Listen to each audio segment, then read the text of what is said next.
musicians, this is where it all began.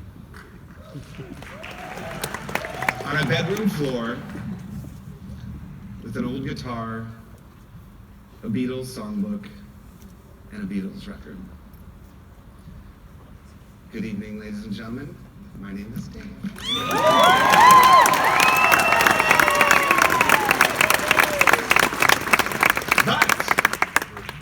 I wasn't always a Dave. I was once a David. Born January 14th, 1969. That day, the delivery room was filled with young interns there to witness their first live birth. So as my mother squeezed me out, the room erupted in applause. The first sound I heard upon entering this room, and it fucked me up for the rest of my life. I was born to these two unsuspecting victims, Miss Virginia Jean Hanlon and Mr. James Harper Grohl. Perhaps the greatest mismatch in the history of romance. I mean, this was like fucking David Copperfield, Claudia Schiffer shit. This was fucking Sonny and Cher. Siegfried and Roy. The Odd Couple. My mother, a liberal public school teacher,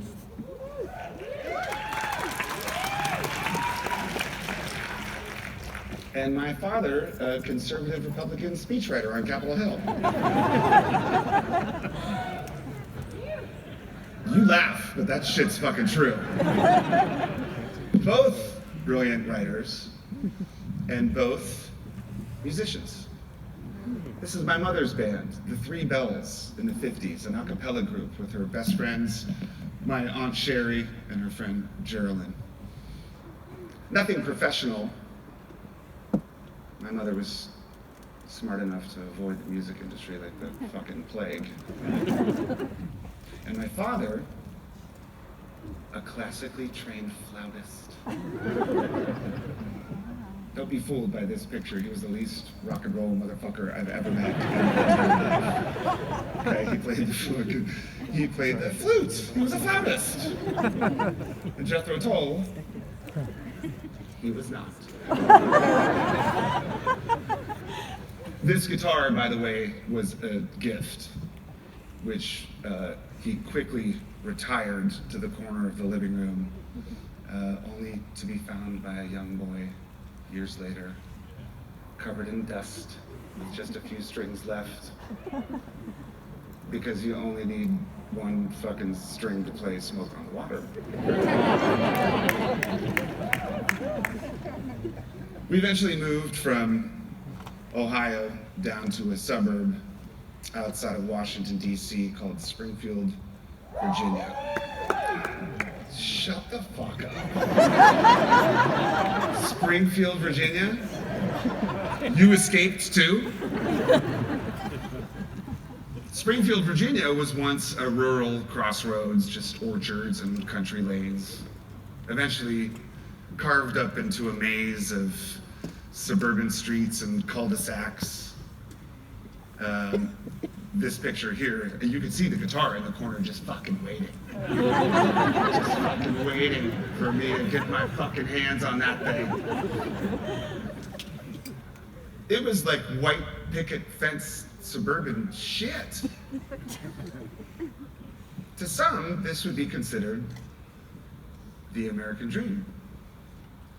To me, it was the devil's fucking playground. I was a fucking nightmare. I was a mischievous, hyperactive kid who would do anything for a laugh. Clearly, that looks like fucking Elton John in a bar fight, or whatever that is. Eternally searching for that sound I heard the day I was born in the delivery room. If there was trouble, I would find it. I wanted in. We had spray paint and sticks and rocks and crawfish and gutters and... Spoiler alert, I was also a fucking horrible student.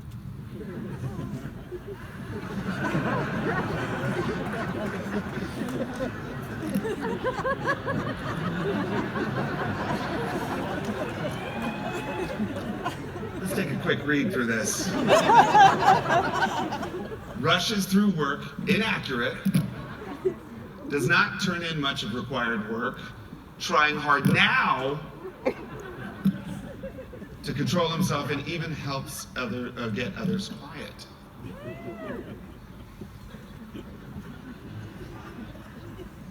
I'm not sure which teacher wrote this particular report card, but fuck you, lady.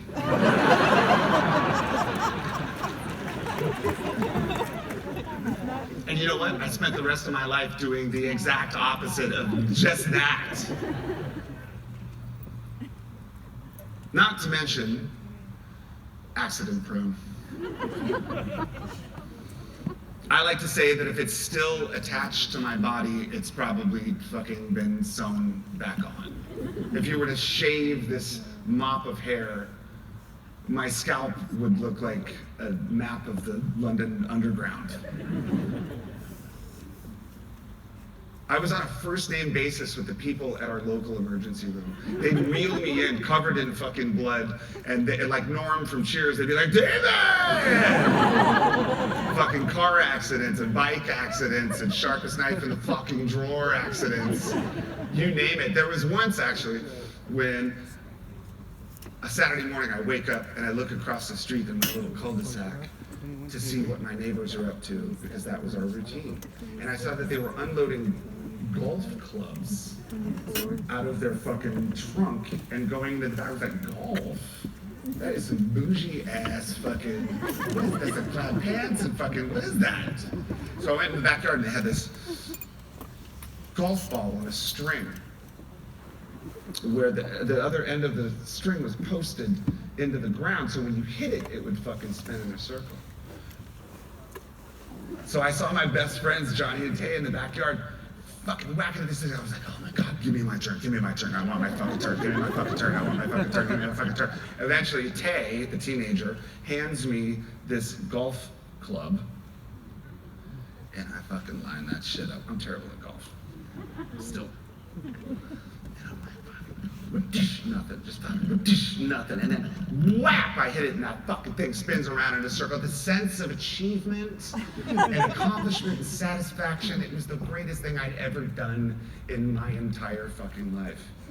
I put a fucking hurting on that ball so hard that the post started coming out of the ground. So I thought, I'll just push it back in for the next person. And I was kneeling down, pushing that fucking post in the ground. And my friend Tay, the teenager, was lining up for a shot. And he just fucking went, whap! And hit me square in the back of the head, full force. With a pitching wedge that's designed for a high trajectory shot. What it does to a young boy's skull is much different. It's like hitting a melon that's not ripe yet, which mine wasn't. I stood up, I felt no pain, I stood up, and he and Johnny dropped the club to the ground. He said, "Don't you have a headache?" I was like, yeah, I guess so. Yeah. They were like, you should go home. So I started walking across the street to my house. And I was wearing my favorite t-shirt. It was a fucking white ringer Superman shirt. And I looked down at my shirt and I was covered in blood and scalp and hair. And my first thought was, my mother's gonna fucking kill me for this. So I started walking faster. So I could walk up to the doorstep, and I dare not get one fucking drop of blood on that carpet. So I knock.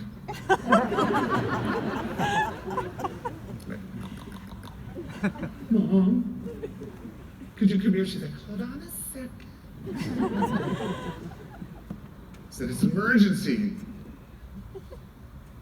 And I'll never fucking forget her face as she rounded the corner and saw her only son standing there in a pool of his own blood.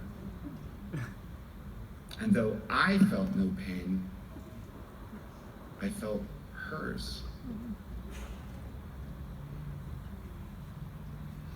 It wasn't long before the cracks began to form and my parents got a divorce.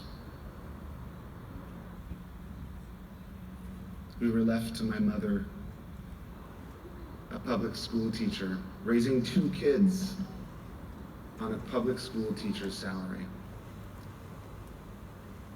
We didn't have much, but we were happy. The lights would get turned off sometimes, or the heat would get turned off sometimes, or the phone would get turned off sometimes.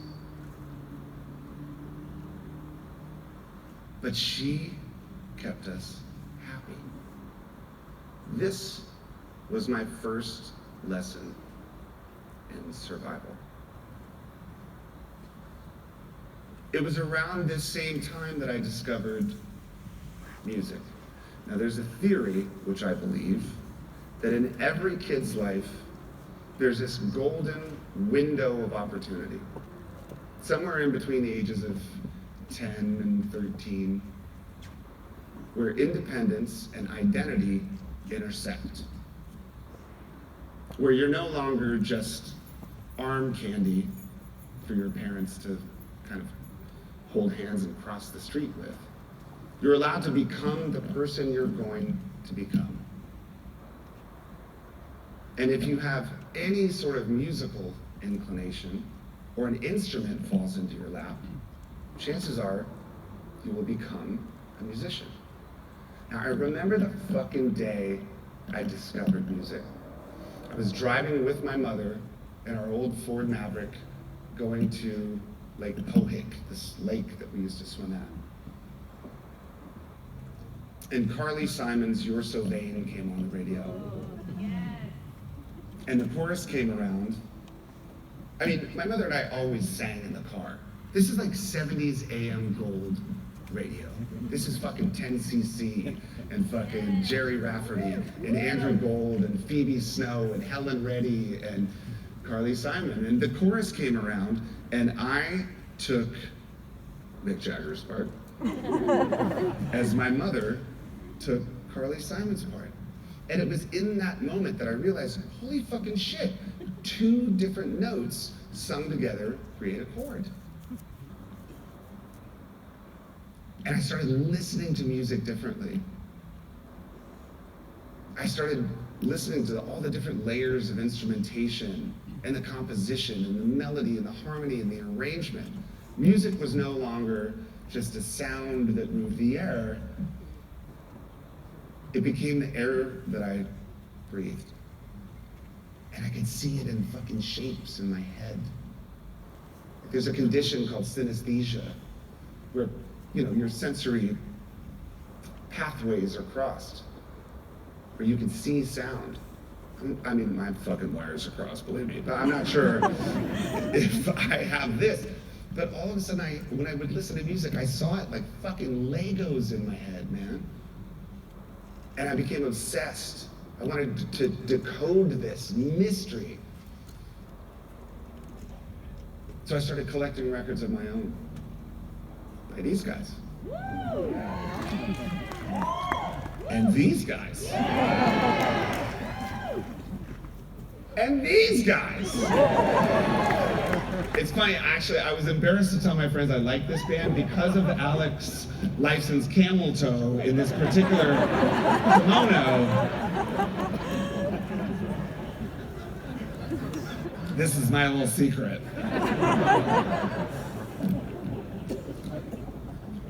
But I became so fucking obsessed with music, man. I was on that bedroom floor every day with that Beatles songbook, every day with that Rush record, every day with my posters on my walls that were like fucking lasers and dragons and castles and smoke machines and explosions and shit. I was like, rock and roll, motherfucker! This is fucking amazing! Holy fucking shit! I fucking learned how to play drums with my teeth. I didn't have a drum set. I could do it with my fucking teeth. I went to the dentist one time. And he's looking at my mouth. He's like, do you chew a lot of ice? I was like, I don't think so. Why? He said, well, there's an unusual amount of deterioration in your teeth. And I was like, oh, dude, I could fucking play drums with my teeth. He's like, what? I'm like, come here. So I'm like, come here, man. He brought his fucking ear really close to my mouth. And I was like,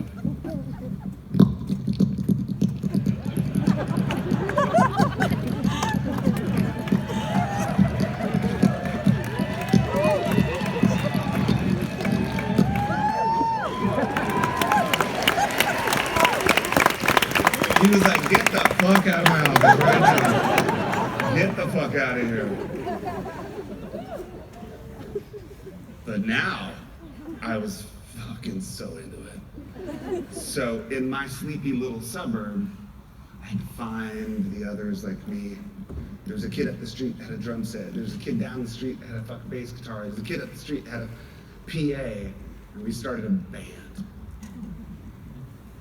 We played like Bowie songs and Kinks songs and Beatles songs. We even fucking played the Rolling Stones' Time Is On My Side at a nursing home.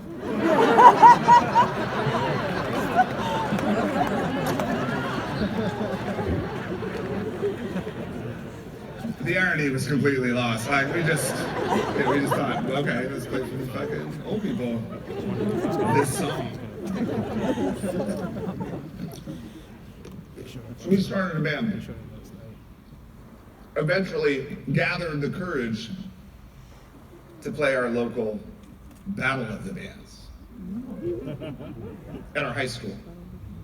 This is that Battle of the Bands. You know what I find most embarrassing about this picture is that I still dress the same.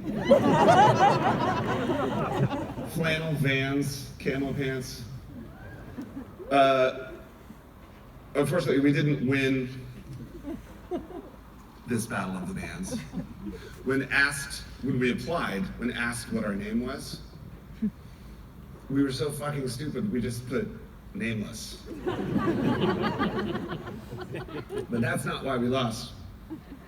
I think we lost because we played the theme from Footloose that night.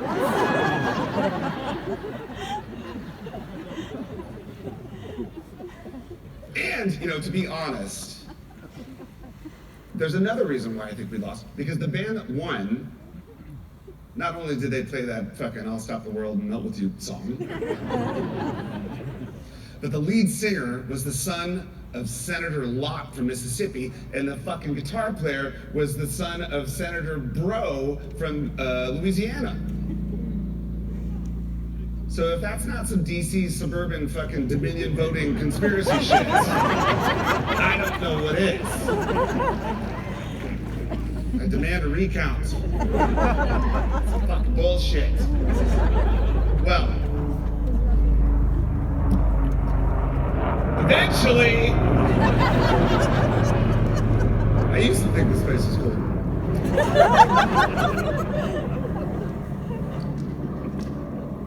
My mother and sister and I took our annual trip to Chicago. My mother's best friend, who was in the a cappella group with her when she was young, lived in a suburb of Chicago called Evanston, Illinois. Right, so Evanston is where the rich motherfuckers live, so that is, right. So when we were, like, coming from our little Springfield, Virginia, yeah, no shit, where I grew up in Springfield, Virginia, there were 3 kinds of houses, all about 1,200 square feet. There was the 1-level Rambler thing, then the 1.5 level Brady Bunch looking thing, and then the fucking 2-level Mamba Jam. It was like the Taj Mahal of fucking Springfield, Virginia. Guess which one I fucking, we had a little one. So when we went up to Chicago, like, when we drove, as we were getting closer, seeing Chicago in the distance, the fucking Sears Tower, it was like the Emerald City.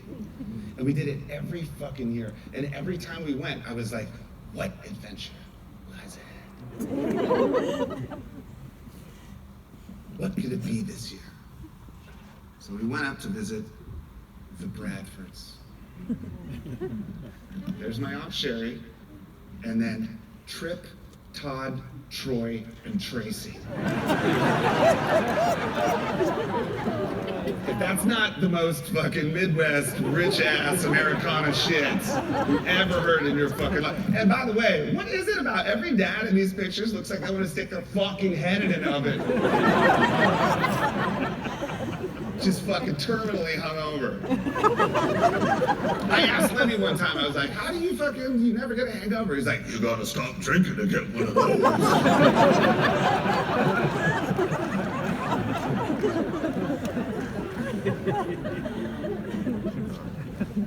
Look at this family. That is some fucking, what a nice family. Look at Trip and Todd and Troy, Tracy. Tracy was so cool. Okay, although not technically cousins, not blood related, this was just my mother's best friend from her high school and her band. I loved Tracy because Tracy was like me. She was a mischievous, hyperactive little fucking nightmare.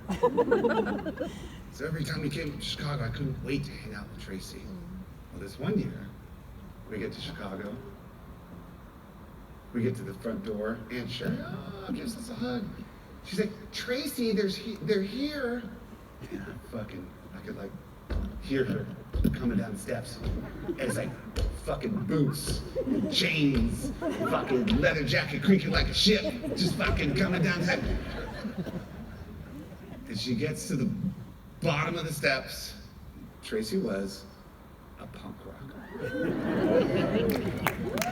Now this is shit that I'd only seen on like Quincy and Chips, right? Like I didn't know that this was real. I didn't know punk rock was a thing. Of course she was still Tracy. We had a big hug. She's my cousin. I love Tracy. She's fucking great. But I was staring at my first superhero. I don't know what it was, but I thought, I was in awe. She took me upstairs to her bedroom, and we sat down in front of her record collection. This incredible record collection full of bands I had never heard of. On record companies I had never heard of.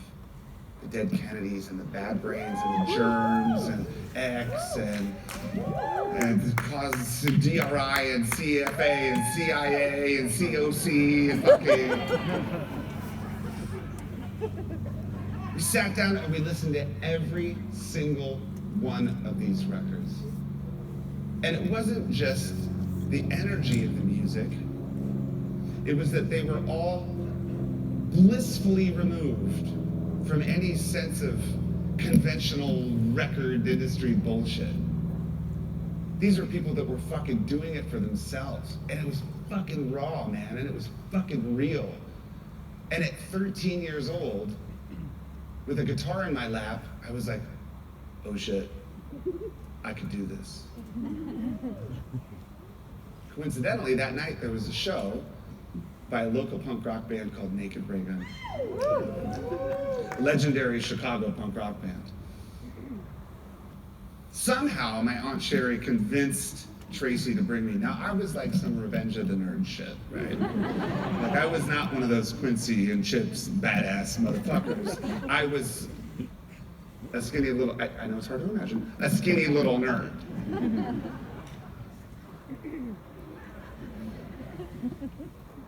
So we jumped on the L and we went down to this club right across the street from Wrigley Field called the Cubby Bear. I'm so surprised that anyone has been there because it's such a fucking shithole. So we get in and it's basically a small room with brick walls and a little stage, 2 stage lights.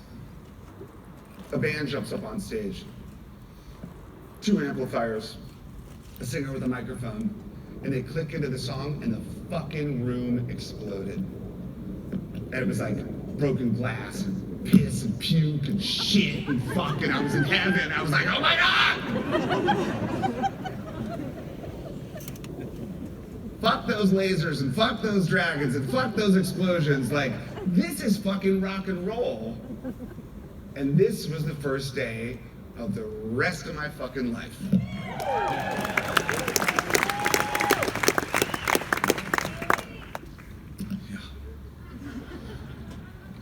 If that weren't inspiring enough, my cousin Tracy, this is actually a picture of that show from the Cubby Bear right there. You can see everyone has the same haircut. I don't know if I'm in there too. But if that weren't inspiring enough, my cousin Tracy had her own band called Verboten.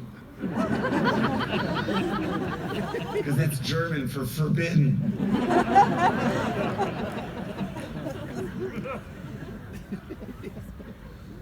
The average age of this band is like 12.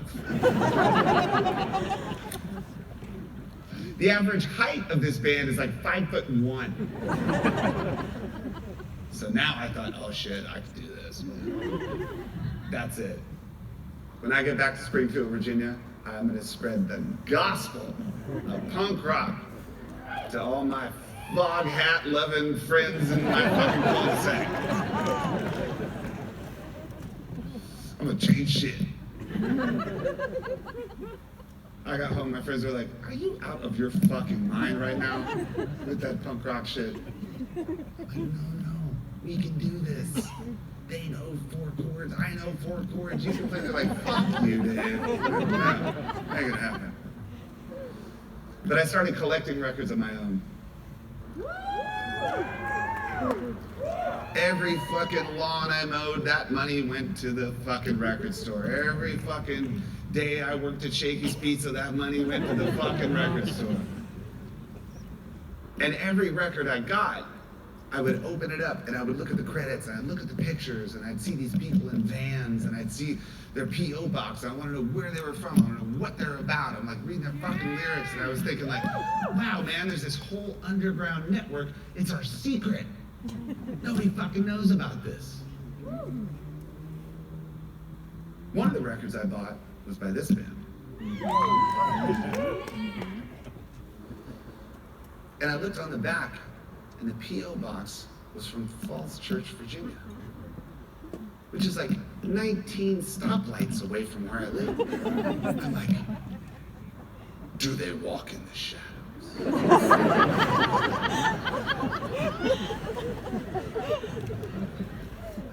How could I not have known that the legendary Scream was from Bailey's Crossroads?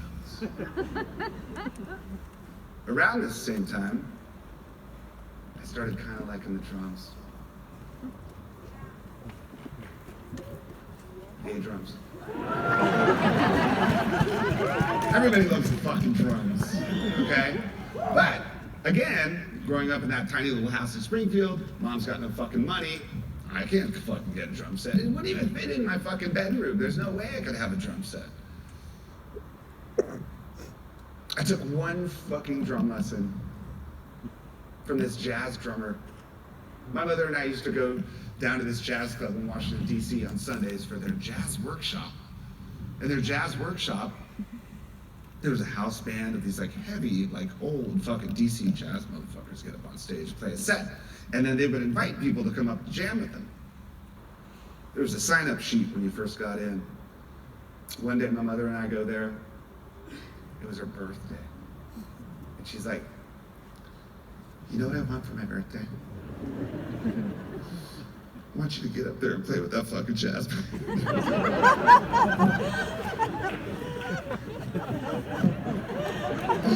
Now look, for anybody that really understands what I'm fucking talking about, this is like being fed to the fucking lions. Like it was certain death. I'm like, Mom, I've been playing on pillows and shit for fucking a year. She's like, please.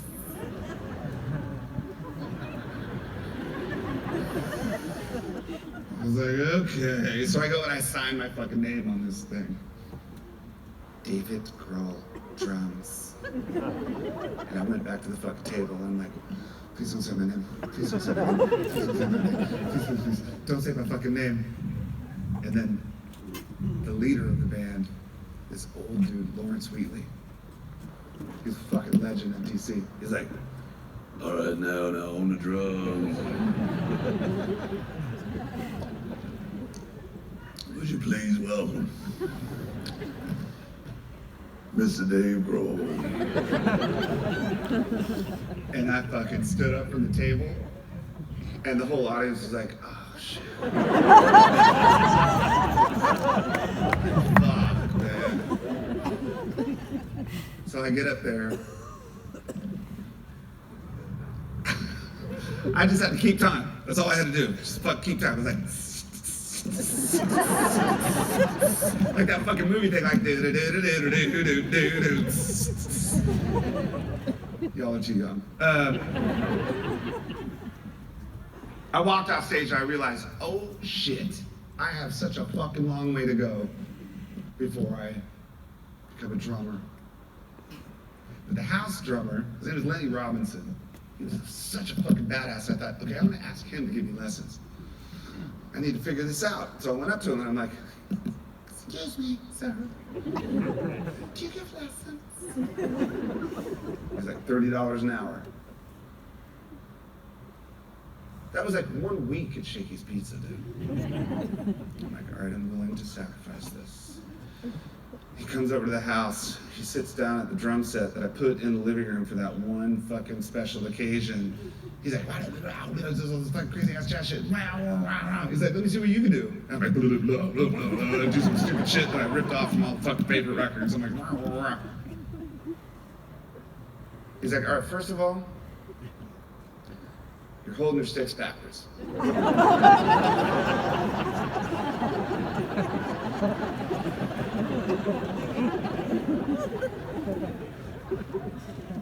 I was like, no, of course. Yeah, no, that's just what I do. My style. How I fucking play drums. He's like, nah. He puts my hands in the traditional grip, and it's like, right, left, right, left, right, left. $30 an hour. I was like, it's gonna cost me $1 million fucking dollars to learn how to fucking play the drums. That's the only fucking lesson I took.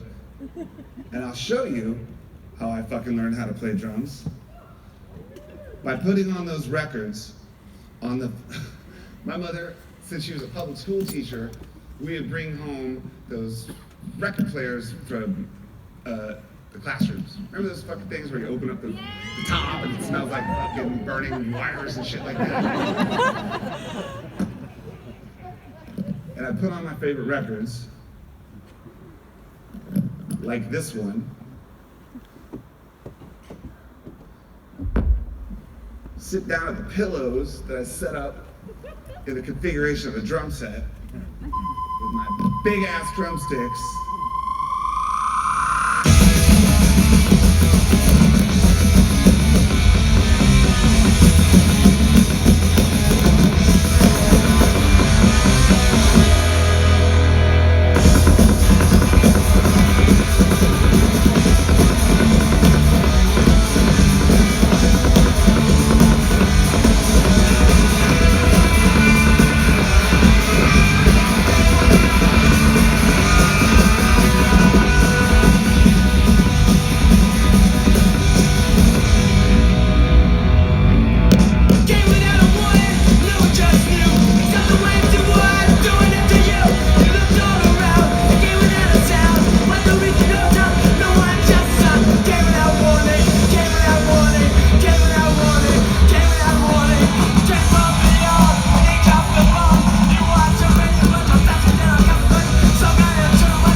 I would do that until there was sweat dripping down the fucking Led Zeppelin posters on my walls.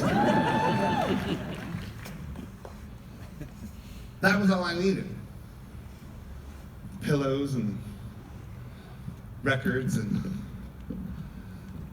now I just needed to find my little tribe.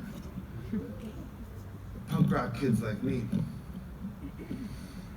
I was still on my own. I mean, I was in my little neighborhood, the fucking weirdo. I was the freak.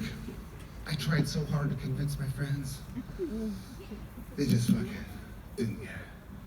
So I had to do it myself, like all of my heroes had done before. Eventually, I'm not sure how it happened, but I sort of figured out how to multi-track with 2 cassette players in my house. I had my little Radio Shack thing, and then there was the cassette player in the living room. I thought, oh wait, so if I get my guitar, get a cassette, put it in one cassette player, record a guitar part,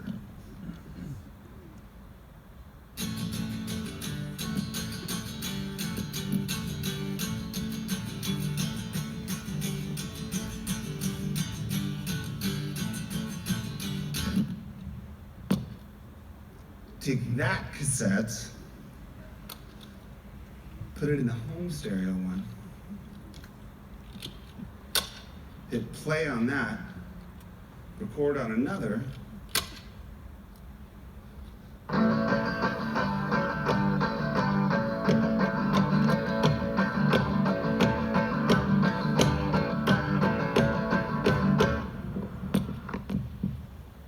then on this cassette, I would have both the guitar and the drums, whatever. You understand what I'm trying to say. Yeah, it wasn't Sgt. Pepper's, okay? But it was enough for me. Because I realized, like, oh shit, I gotta do this all by myself. I eventually found my little tribe, and we started a band. Another shitty name, I know, whatever. We weren't working towards the Hall of Fame. We were just fucking trying to have fun, and we were emulating our heroes. We were doing everything ourselves. We were going to our friend's basement studio, recording some songs, and then we make a cassette, and we take it to the record store, we sell it on consignment, and playing shows, making our own t-shirts, stickers. I even tried my hand at becoming a promoter. That's some fucked up shit. I'm like, well, fucking they all do it, why can't I do it too? So I rented out the Bethesda Community Center. I told them it was gonna be a dance. $400. All right. I went and grabbed all my friends' bands, made flyers, got a PA, got a fucking security guard, and put on the show. The only problem was, at the time, I wasn't allowed to play music because my father thought that my grades had dropped so low that I wasn't allowed to be in a band. But, fuck that shit. So I didn't tell him about this promoting a show thing, and that morning, he called and said, hey, call me back. Let's go out to dinner tonight. And I was fucking stuck. What do? Do I call and say, I'm sorry, Dad. I'm in a band and I'm promoting a concert tonight at the Bethesda Community Center. Or do I just not call back at all and see what happens? Either way, I was totally and completely fucked. We put on the show. People came. I made $100. In Springfield, Virginia, that's like, still $100, but it's fucking. The next morning I woke up, and my father, I could hear him coming down the hall. He opened up my bedroom door with my backpack full of books, and he threw it at me in bed and said, "Come on, we're going to my place to study." I thought, fuck. Got to his house, he put me in a room. I didn't study. I sat there thinking of ways to exact revenge. Because I knew what I had done the night before. And I was fucking proud of myself.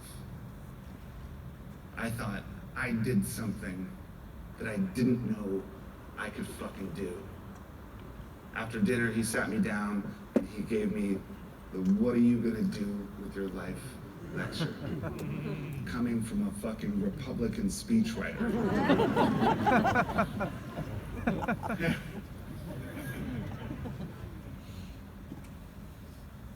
He always used to say, "Don't call yourself a musician just because you play an instrument." Yeah.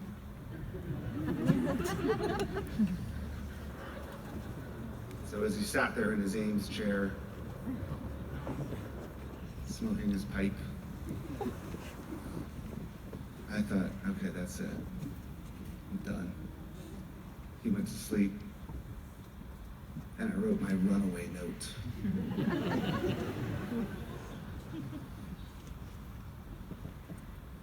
I said, "You know what I fucking did last night?" And I explained everything. I said, "You might not be proud of me, but I'm fucking proud of myself."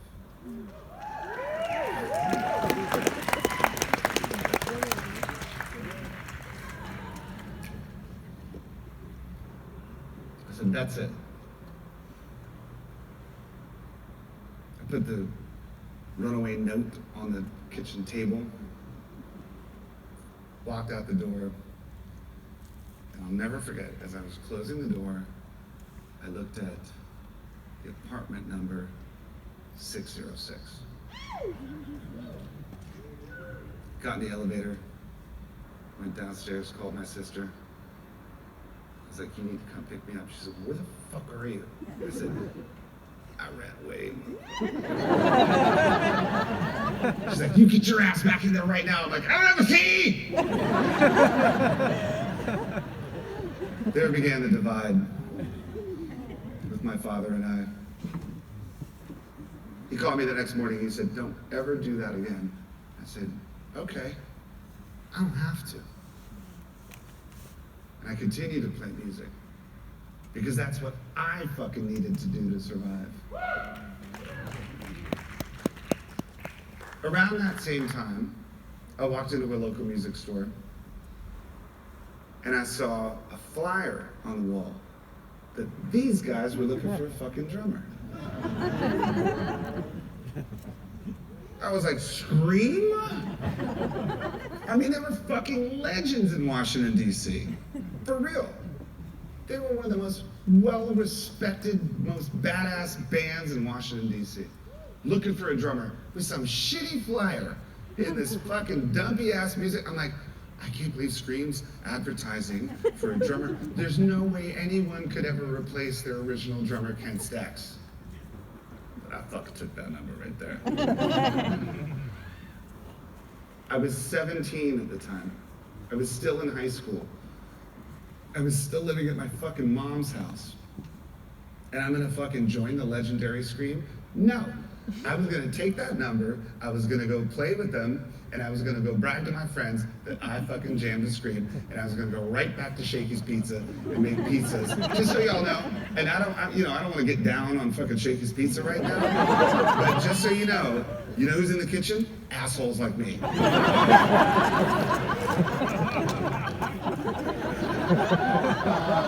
You know what I mean? Like, I know your kid had a baseball game this weekend and everyone's going to fucking Shakey's Pizza. Don't eat that fucking pizza. Any place where I'm making pizza and fried chicken at the same time? Don't eat that shit. So I take the number and I call.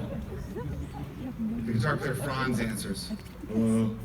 I'm like, hi, you're looking for a drummer?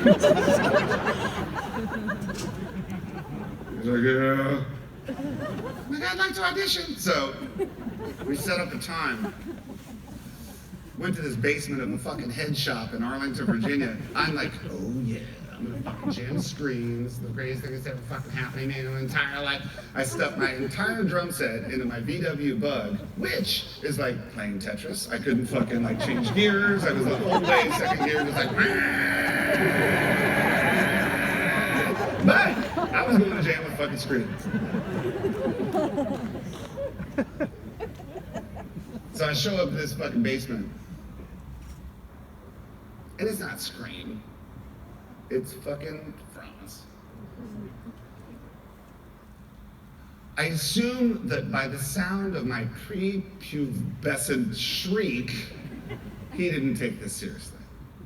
So set up the drums and he looked at me, he's like, all right, what do you want to play, some Zeppelin or AC/DC or something like that? I was like, no man, I want to play Scream songs. He goes, which ones do you know?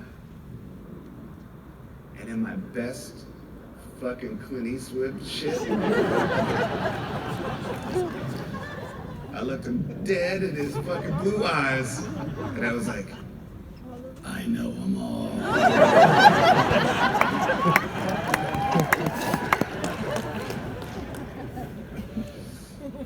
And we proceeded to rip through their entire fucking catalog. Songs that weren't even released yet.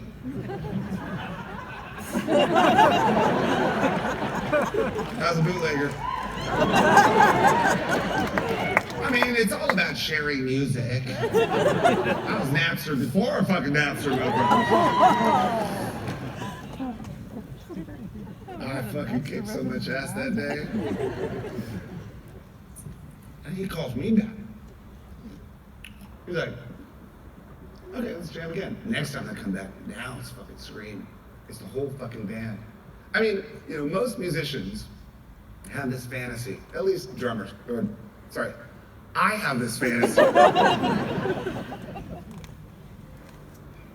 that I would go see my favorite band play, and just before they fucking went on, someone would come on the PA and be like, I'm sorry the band can't play tonight because the fucking drummer broke his fucking wrist. Unless there's someone that knows all of their fucking songs.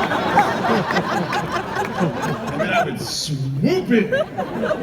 Fucking save the day. This was that fantasy. So we fucking start playing, man. I was, in that moment, I was in Scream. I was the fucking drummer Scream, man. That was so fucking huge to me. Then they call back, they're like, you're the fucking drummer Scream. I'm like, really? Because first of all, I fucking lied about my age. I was like, I'm 23. I don't even know what I said. I was like, they didn't know, like, I'm 17, I live at my mom's house, I work at Shakey's Pizza, whatever. They fucking had no clue. But they're like, you're the fucking drummer Scream. And I said, no. I was fucking scared, man. Oh my God. I was a kid, you know? Like, what are you gonna give up all of that safety and security that you have at home? Are you just gonna fucking enter into the world with no fucking roadmap? Like, who does that? I was at a fucking crossroads.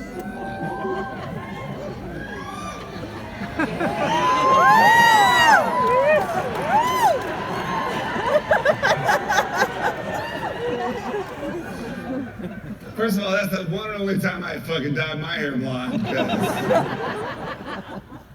I hated the attention.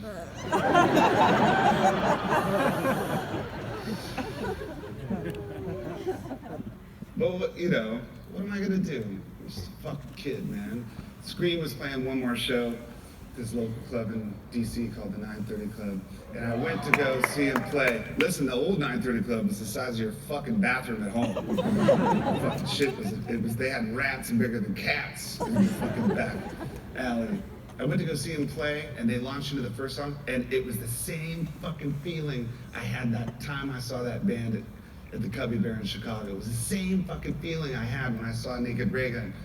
It was like my fucking world had changed, and I thought, this is the first day of the rest of my life. This is what I fucking need to do to survive. That's what, I had to fucking tell my friends in my band, sorry, I'm leaving. I had to tell my dad, sorry, I'm leaving. I had to tell my fucking mom that was a public school teacher at the fucking school I went to, sorry, I'm leaving.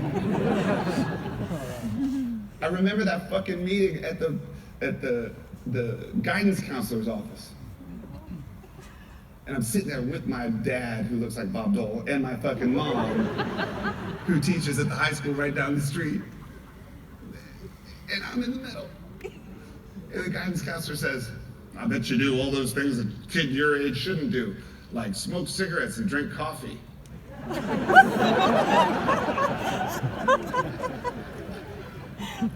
was like, coffee? That's the worst of my fucking problems right now.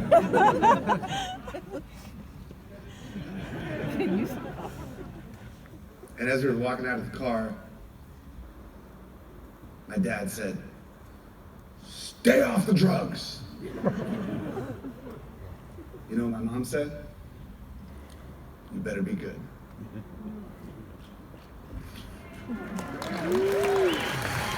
So, I joined Scream. Good job. Now, this wasn't like winning American Idol.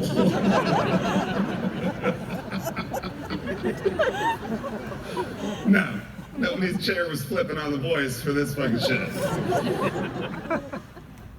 You get in the van with your friends, you book your own fucking tours, and you make your own fucking t-shirts, and 6 dudes squished into a fucking shitty van like sardines and sleeping bags, and it's $7 a day per diem. $7 a day, man.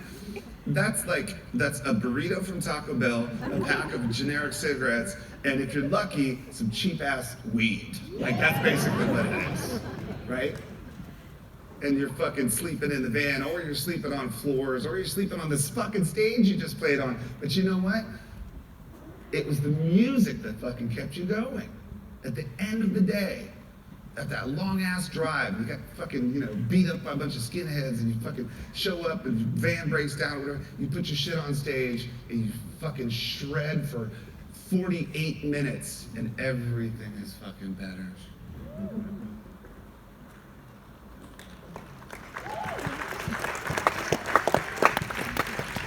I'm assuming you've all done a van tour.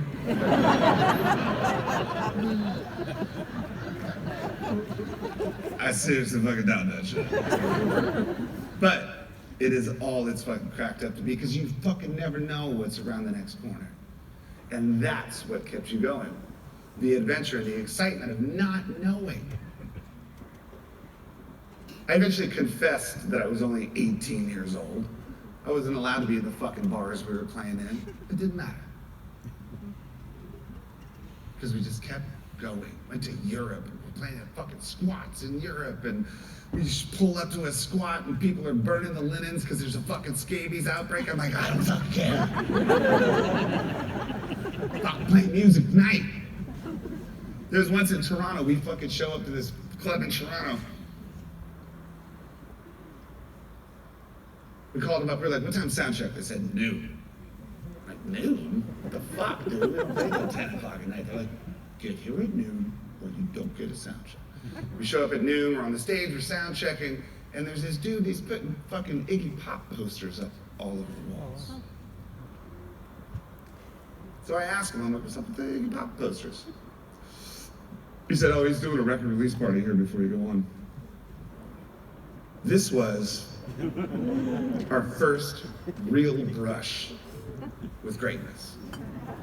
holy fucking shit, I'm gonna share the same air as the godfather of punk, Iggy fucking Pop. Is gonna be in this little tiny shithole room with my band.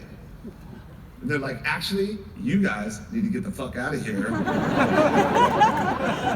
you're not invited. We're like, well, who's a fucking, someone's gonna fucking steal our shit. They're like, they're record industry nerds. They're not gonna fucking. So they throw us out. And we're sitting in the alley in our van, lined up like sardines in our fucking sleep bags. This limousine pulls up. Fucking trunk pops up and door opens. Iggy Pop gets out. And it's like seeing Bigfoot. It's like seeing a fucking UFO. It's like, oh my God, it's fucking real. He grabs a guitar and he walks into the club. We're like, well, that's that. We got to see Iggy Pop. Jump out of the limo. 10 minutes later, this dude comes out to the van and he fucking knocks on the window. He says, who's the drummer? Now, no good ever comes from this fucking question, just so y'all know.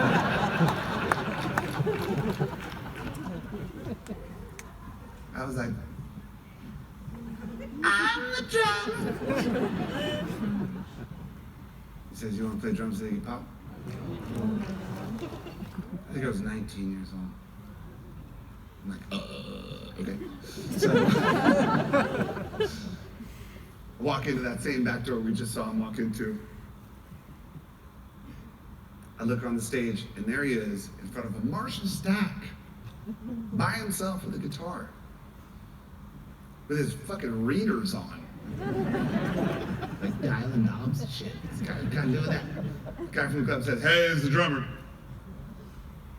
He looks at me, he goes, hi, my name's Jim. I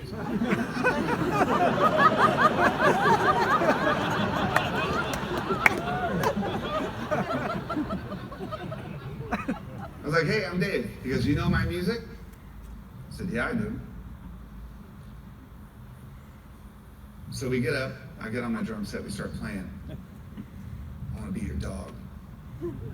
He's playing guitar, I'm playing drums. 1969, he's playing guitar, I'm playing drums. Then he starts fucking showing me new songs. I was like, what's up, Iggy?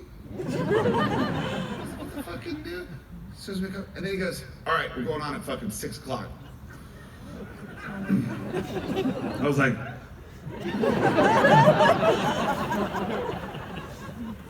you want to do this in front of people? He said, yeah. I'm like, don't you fucking need a bass player? He goes, you got one? I was like,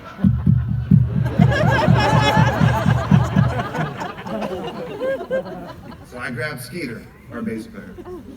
He comes inside, we jam through the songs. Now we're Iggy's band.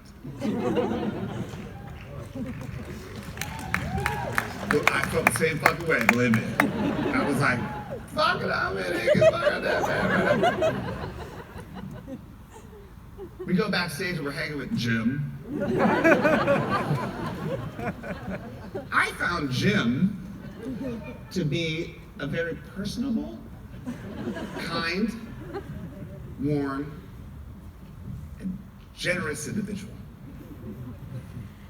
The best part was, people from the record company, they thought we were Iggy's fucking band. So they would come up, they were like, do y'all need anything? And we're like, could you get us a carton of cigarettes? Like, yeah, sure, you want anything else? We're like,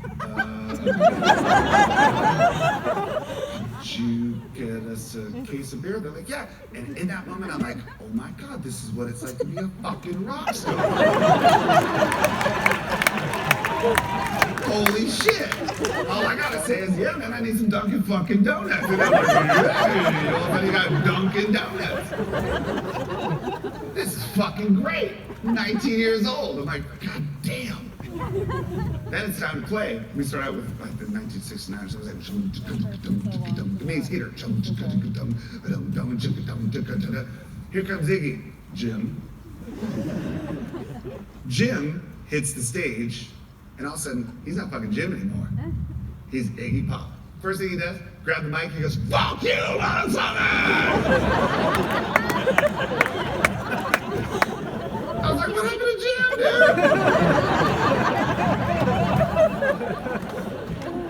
He was so nice. God damn.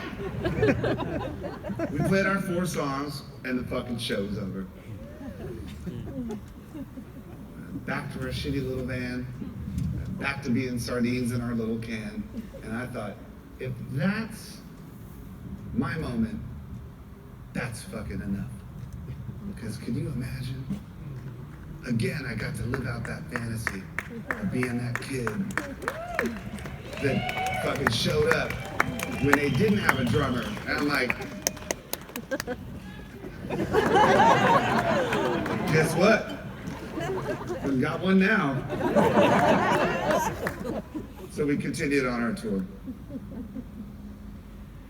I remember the day I fucking set my feet in the sand and looked out at the Pacific Ocean. And I thought, music brought me here. I never imagined that that was possible. I never imagined that I would be sitting there and there's like nude yoga going on over there and a drum circle going on over there. But I made it, man. I made it all the fucking way out here. I didn't know if I could get home, but I fucking made it. Scream tours were touch and go. You never knew if you were gonna make it to the next spot. But at least we knew that if we made it to Los Angeles, we'd have somewhere to stay. Because Pete and Franz, the guitar player and the singer of Scream, their sister lived here in Los Angeles. Because she was a fucking mud wrestler at the Hollywood Tropicana.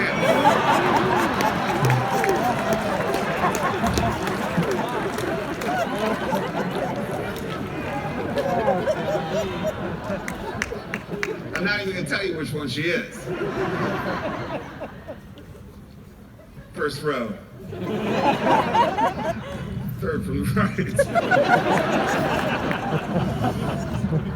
Sabrina was a fucking mud wrestler, man. Now, I'm not gonna fucking call anyone out right now. I know some of y'all went to the fucking Hollywood Tropicana. Oh, no, we're not doing a raise. No, show of hands. For anyone unfamiliar with the sport that is mud wrestling, it consists of a pit of mud that's like hot chocolate mix and baby oil, whatever the fuck it is.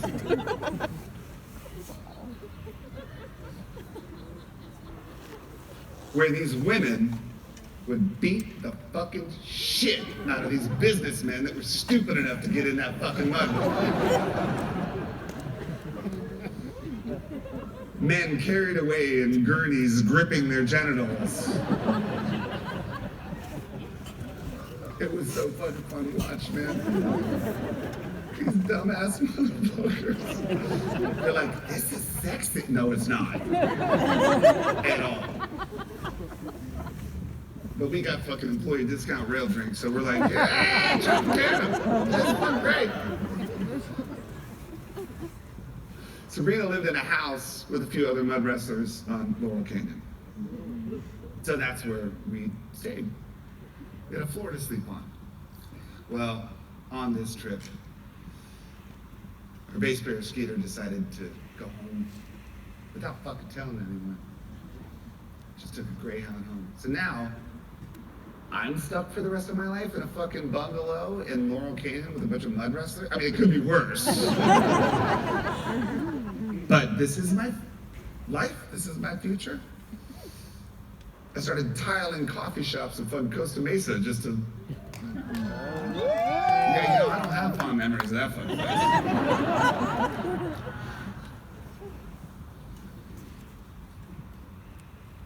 So here I am, stuck in this place without the one thing that always kept me going. Now there's no music. I called a mutual friend. I said, if you're coming down to LA, give me a call. We're stuck here. And he said, have you ever heard of Nirvana? I said, of course. Everybody knows Nirvana. They had this record called Bleach. It's great. Everybody loved that first record. It was different than the other heavy, crazy, dissonant, noisy fucking records that I loved. Because they had songs. And they had Kurt. And that song about a girl in the middle of that record. I mean, that song could have been a fucking Lennon and McCartney song. Yes. I didn't know anyone else capable of that shit. He gave me Chris Novoseltz's number. I called him up. I'm like, hey, this is Dave from Scream. They had seen me play. They were like, if we get a good drummer like that, we could fucking... So I called him up. I said, hey man, here, looking for a drummer. He's like, actually, we already got one. Got this guy, Danny, played in Mudhoney. Whatever. I said, all right, cool. Just call me if you ever come into town. He called back that night and he said, you know what, you should call Kurt. So I got on the phone with Kurt and we talked about music. I said, what kind of music do you like? I like Neil Young. I like Neil Young. I like Public Enemy. I like Public Enemy. I like the fucking Dead Kennedys. I like, but it just went on and on. He said, if you can make your way up here, come and jam. I'm sorry, I just had a moment. Are you two twins?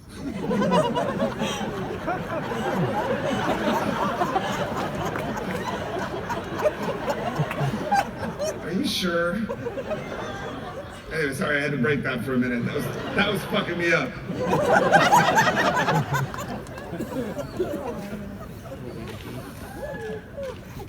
So here I am one more time, at a crossroads. What do I do? Do I leave my friends behind? Do I say goodbye to my friends? We've been through so much fucking shit together. The squats and the van and the... I didn't know what to do. I was at this crossroads. There was no music. There wasn't the one thing that kept me going, the one thing I needed to fucking survive. I didn't have it. So you know who I called for advice? My mom.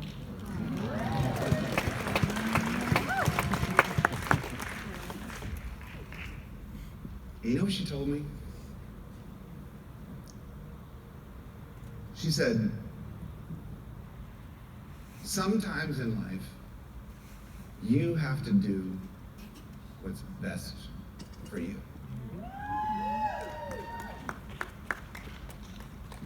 And I realized that that's what she did when she divorced my father. That's what she needed to do to survive.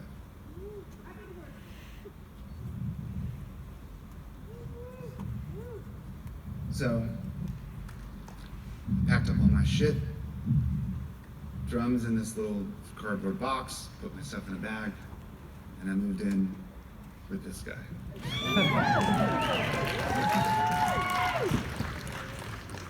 This picture pretty much says it all. Right?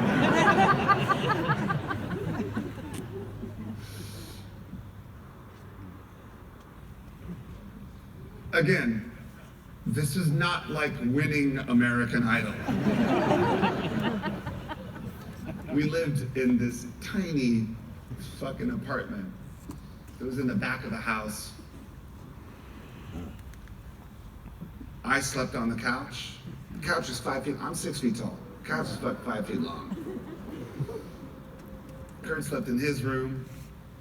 At the foot of my bed, there was a fucking turtle terrarium. Because Kurt liked turtles.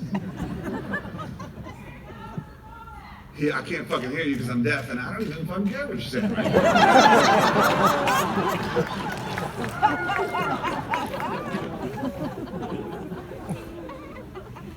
I loved Kurt's love of turtles because he once explained, and in so many words, that the beautiful thing about a turtle is that its shell, the one thing that protects them, is almost like an exposed spine.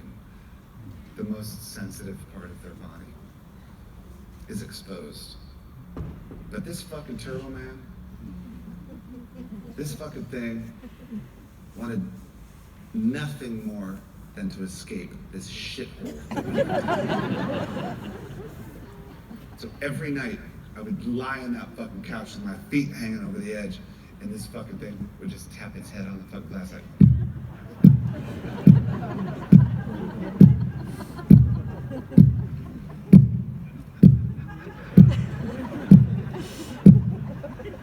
Every fucking night. But the thing was,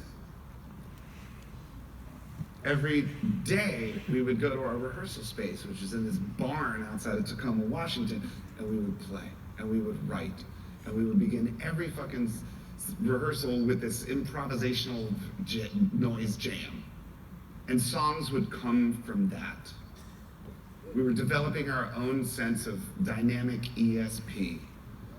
There was no conductor in the band. We would never talk about arrangement. We would never talk about how a song should go. It just would go. And I would my conductor was Kurt's fucking Converse sneaker. If we were in a quiet section, playing a little thing, I'd see his foot getting closer and closer to the distortion pedal. I'm like, oh shit, here it comes. Oh shit, here it comes. And fucking right before he'd slam on it, I go, bam, and then we get a chorus. 5 fucking days a week we went to that barn, writing, practicing to become this band.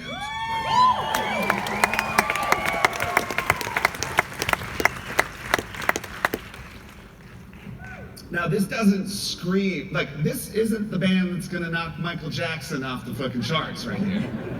We were like sitting on dumpsters and shit. But we wanted to be good. We wanted to be a great fucking band. There was one that now all of a sudden, A&R motherfuckers are coming to the fucking barn, showing up and watching us practice and shit. And then taking us to fucking Benihana. Throwing down the card. We're getting folks Samurai's Delight.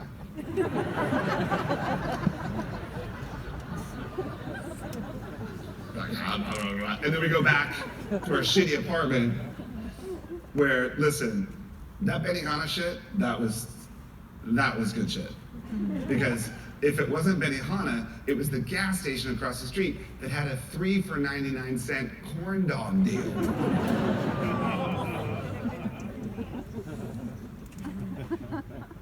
How to budget 3 corn dogs a day?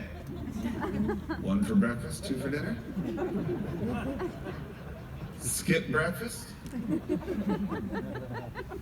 2 for lunch, 1 for dinner. I got good at that shit. Just not too much mustard. Eventually we signed a deal, following the footsteps of our heroes, Sonic Youth.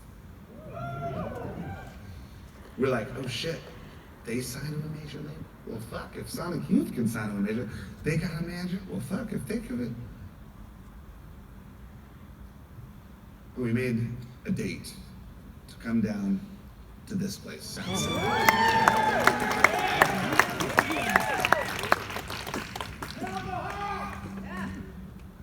don't even know.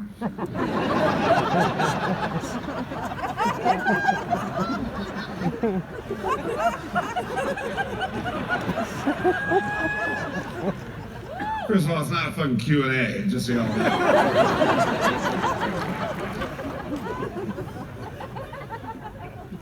Sound City. Sound City. Panorama City, or whatever the fuck that place is off 405. What is that? I know you guys like to imagine that it's like the Abbey Road of Van Nuys. Right? Is that how you fucking imagine that is? You know why they sent us there? Because it's fucking cheap. But we were like, oh shit, Tom Petty recorded there? Fuck Fleetwood Mac recorded there? Fucking Dio recorded there? Fuck, I mean, the list is so long, we're like, wow, this place, it must be amazing.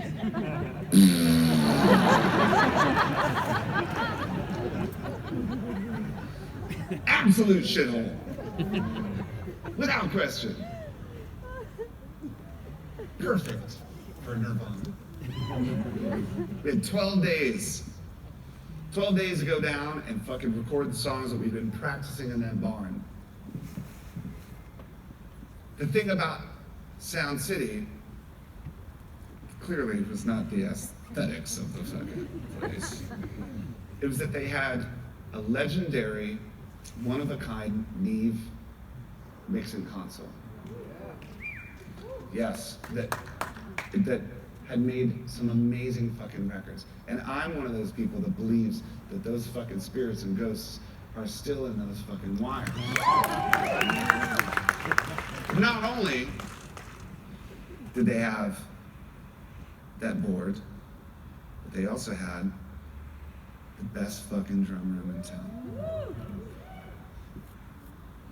This is one of maybe, I don't know, 5 pictures that we took while we were making Nevermind.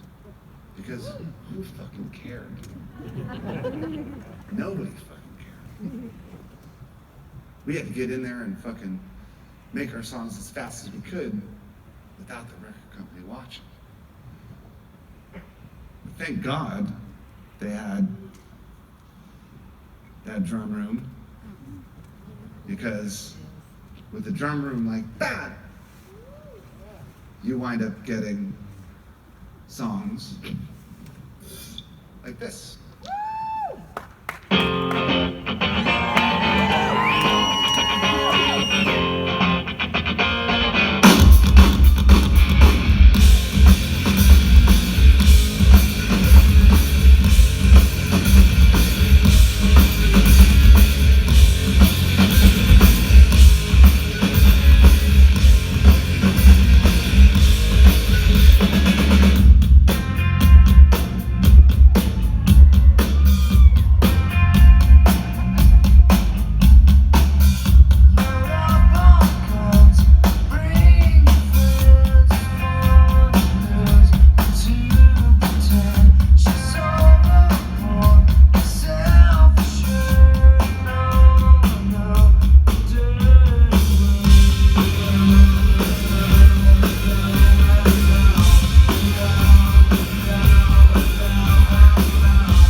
Thank you, Dave. Happy day. Happy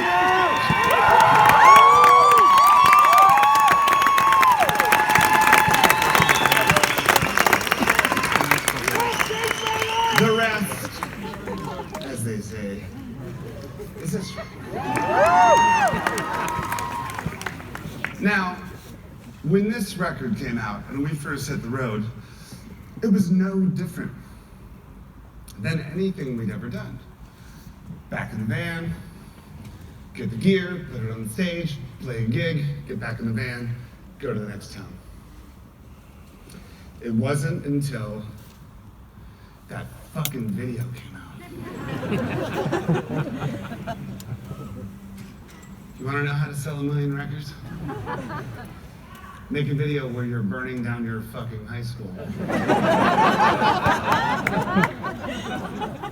So then, there was a shift. There was a change. We'd show up to the club that held 300 people. Now there's 300 more people outside trying to get in. Next club holds 500 people. There's 500 more people trying to fucking get in. Every show was like a near riot. So much that I would sit down at my drum stool, and the first thing I do is look for the exit. Because this shit was gonna fucking go off. To be in Nirvana at that time was like standing with your back against a wall with 500 over adrenalized, angry, fucking Gen X motherfuckers, staring at you like, come on, motherfuckers. I was like, oh, fuck. I remember by the time we got to the end of that tour, we were in Hawaii. Somewhere I never imagined I would be. Our last show of that tour was in Hawaii. This grueling fucking tour that went on for months and months and months. We had no idea the world was changing around us. We were in our own little bubble, in our van. We didn't get it, you know? How on earth did that fucking happen? We get to Hawaii, I walk up to the fucking front desk. The lady's like, Mr. Grohl, there's the package for you. I open it up, you know what's in there? Fucking credit card.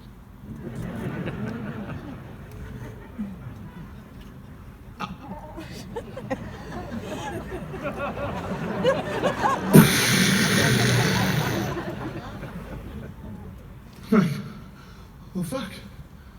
I see this gift shop. I walk in there.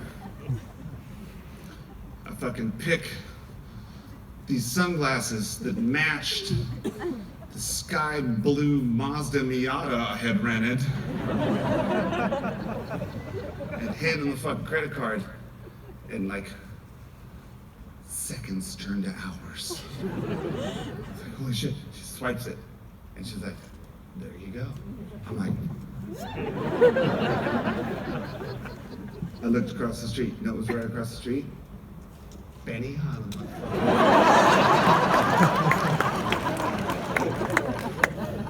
I was like, Sam, ride a light on me tonight.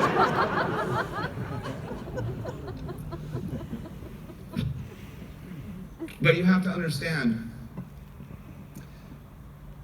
that at that time, we were in this ethical crossroads or dilemma. As a band that was raised in the ethically suffocating punk rock community, laugh it up, motherfucker. What would you do? What would you do if your band and all your friends in this small punk rock community, conditioned to reject conformity and any sort of commercial influence, becomes the biggest fucking band in the world? What do you do? What do you do when the guy that writes your songs writes such good fucking songs that 10 million people want to fucking sing them. And all of your best friends and your heroes in the underground community, what do you do? You're stuck in this ethical fucking crisis. Do you quit? Or do you keep going? How do you decide who to fucking share it with? What do you do? I was lucky. I was the fucking drummer. I could walk into the front door of a Nirvana gig and go unnoticed. What do you do when you're the face of the band? When you bear the weight of all of that responsibility?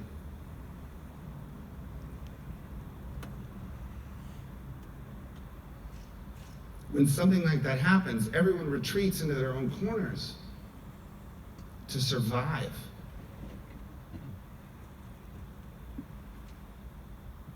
I went back to Virginia.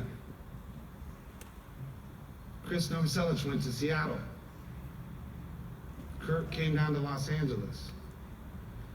And there began the divide. It was no fucking joke.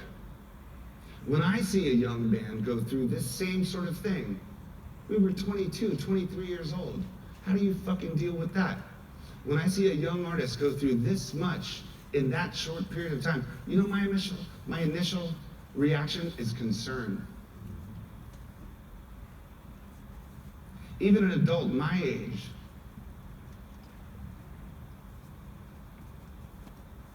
does anyone here have the skill set or tools to deal with that kind of transition emotionally? It's fucking hard. But we decided to continue. So we made this record. This record is the sound of a band coming to terms with exactly that.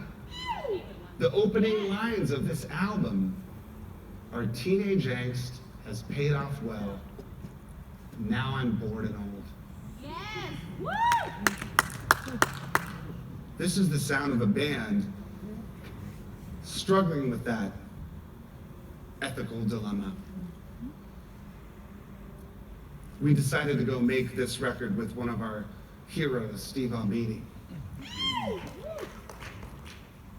Not to say it was all fucking doom and gloom, okay? Because sometimes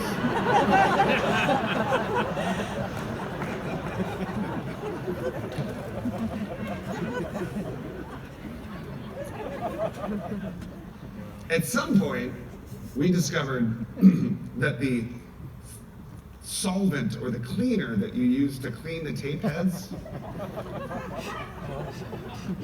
was extremely flammable. So I would pour it on my ass, and Steve Albini would light his fucking cigars off my ass. One day, I thought it would be funny if I poured it all over my leg, as Steve was taking a nap in the lounge, light my leg on fire, run into the lounge, wake him up screaming, "Steve, there's something wrong with this fucking studio!" Which I did. And he found to be really funny. So then I thought, okay, wait. I'm gonna pour it on the hat. Light my fucking head on fire. Run in there and do the same fucking thing. Pour it on the hat. Light it on fire. Steve, there's something. Before I could finish what I was saying, I could hear my hair singeing and falling to the fucking floor. To which I threw the hat down on the ground, stamped it out, and I burned this perfect hole in the very top of my favorite baseball cap. So I thought it would be funny if I nailed it to the wall, put a piece of tape on it, and wrote "dumb." I came back 10 minutes later, and Steve Albini had replaced my piece of tape with "drummer."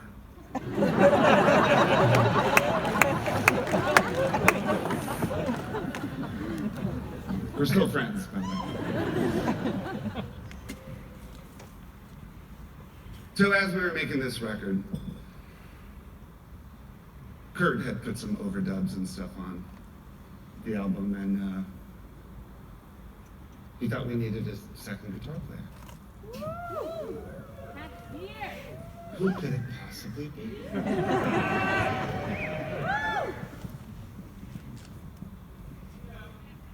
Yeah, that's right, motherfuckers. That guy.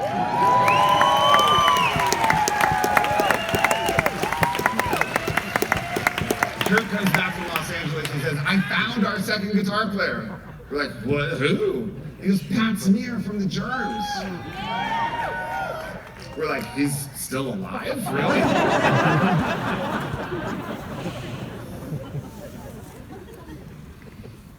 He said, yeah, he's coming up on Tuesday. So I just expected some big fat junkie covered in puke. And in walks Pat, like, hey!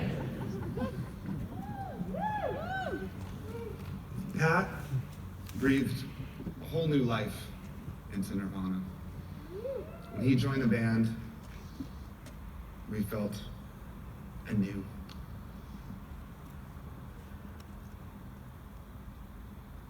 That even Pat's beautiful joy and energy and love of music and life couldn't save us.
There's some people in life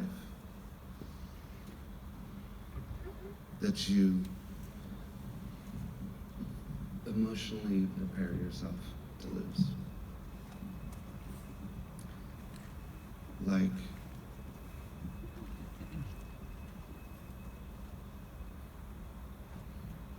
building a wall around your heart as some sort of emotional defense mechanism, like being emotionally vaccinated, so that you'll be immune to pain. But it never works.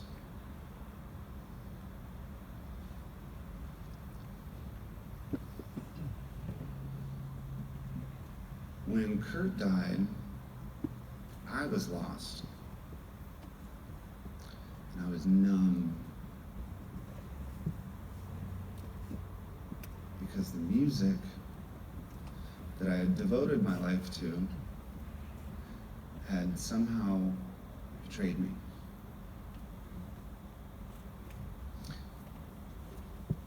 So much that I turned off the radio and I put away the instruments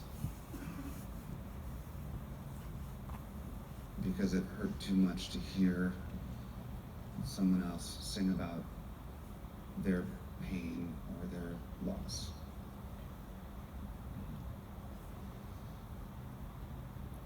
But music had always been the thing that had saved my life.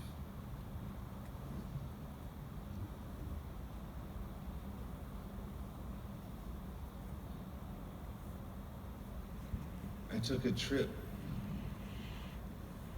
to the most remote area in the world that I knew that I could find just to do some kind of soul searching. I went to the Ring of Kerry in Ireland just to drive around and think.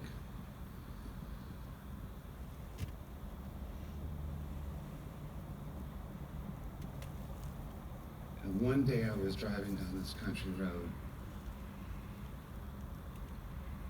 and I saw a hitchhiker. And I thought, okay, maybe I'll pick this kid up. And as I got closer and closer, in the middle of fucking nowhere, I looked,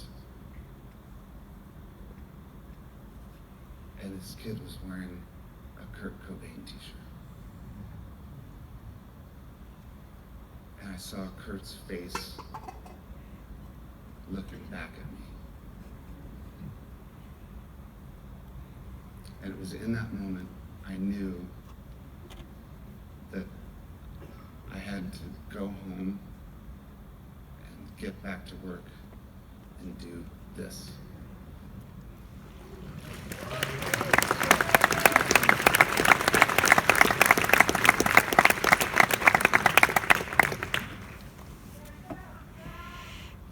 So I booked 6 days in a studio down the street from my house. More than any sort of career decision, I looked at it like, okay, this is a continuation of life. This is what I need to do.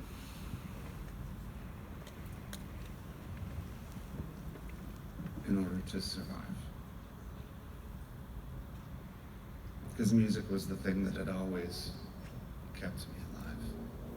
Once again, it was gone. So I needed to find it.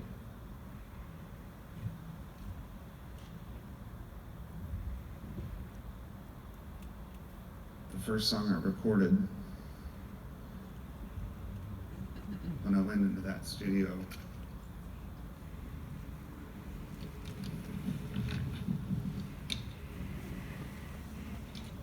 was this.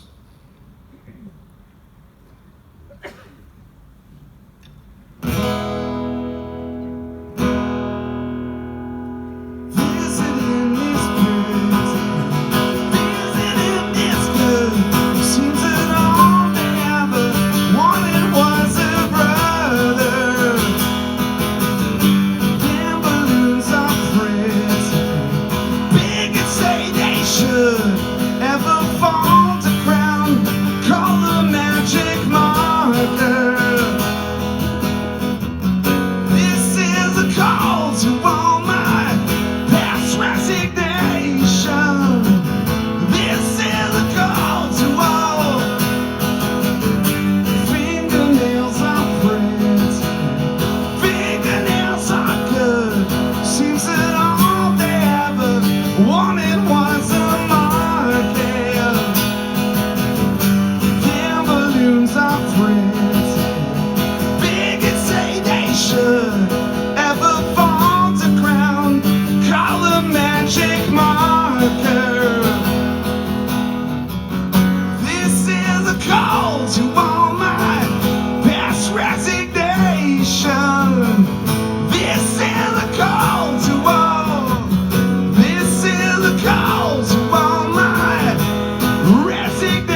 continuation of life and music.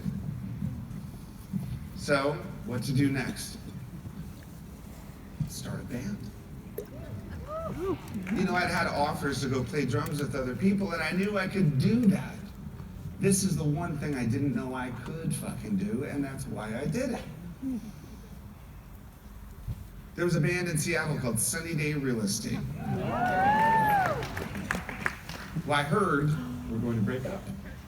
I went to go see them play. I'm like, well, shit.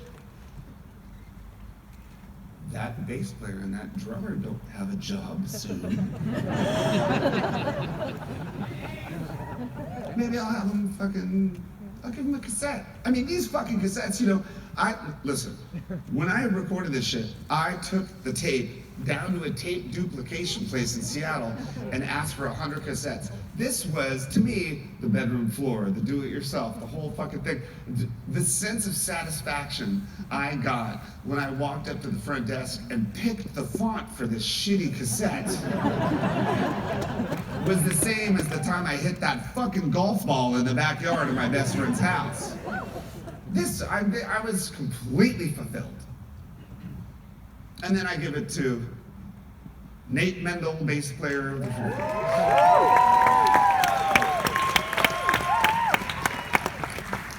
Fighters. The Foo Fighters' first accountant.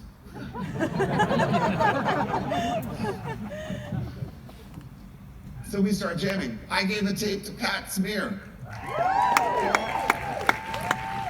Just because he's a pal. You know how I remember it, Pat? You know what I remember you saying? You said, it's so poppy. I'm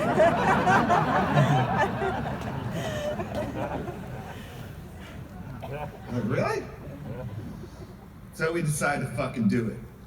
We start the Foo Fighters, and now we're hands. Now this is a huge step. Now we're gonna play this shit in front of people.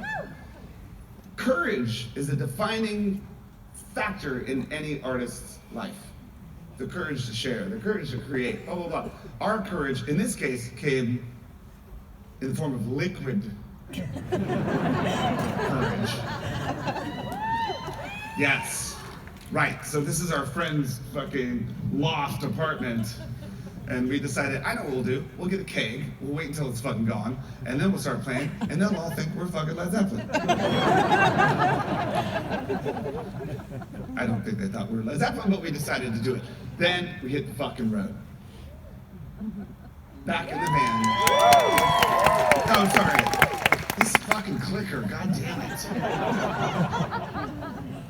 We get in the van, and we start touring, just as we had always done. Because that, you know, the great thing about touring in a van, did you dress up like a fucking elf tonight? What are you doing? I know, it's all about first impressions, isn't it? Jesus fucking Christ. You know what's fucked up, dude? I actually watched Elf on TV this morning at like 5 o'clock in the morning. I honestly did. Yeah, it's not as good, but I know what you're trying to do. So we hit the road, we get in the van, we start playing all these fucking shows, and we think, all right, let's do it one more time. Bam! This time it's not 6 days in the studio, it's like we're gonna make a record. Like we're gonna make a record like a Boston record. Fuck that grunge shit. I want to make something that sounds like fucking Boston. Make no mistake, Everlong sounds like Boston. Don't fool yourselves. It's not a Steve Albini record. It sticks.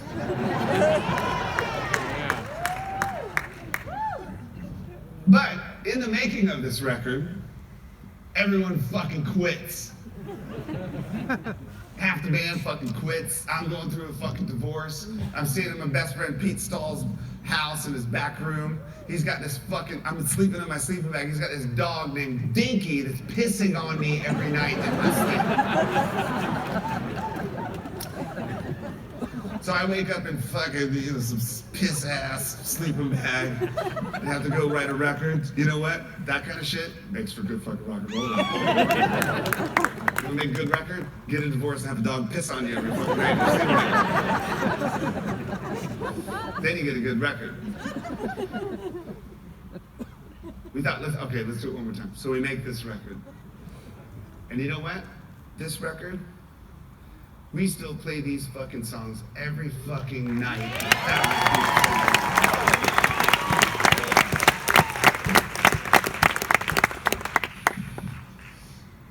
And I'm happy to say,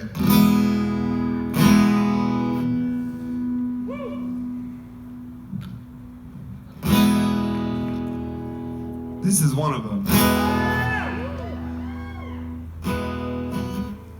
Now, I don't know how many people have seen the Foo Fighters play before. So, yeah, hold on. Yeah, light them up. Let me see the fucking people. Okay, now. Now I can see the people. One of the greatest luxuries of my entire life is to be able to sing a song that thousands of people will sing along to. Stadium rock shit. This is one of those songs. I'm not pressuring you to sing, okay? It's not a competition. But if you want to, this song's called My Hero. It sounds like this. Too long now to talk about. Take those pictures down and shake it out. Truth or consequence, say it aloud. Use that evidence, race it around. Here we go. There goes my hero, watch him as he goes.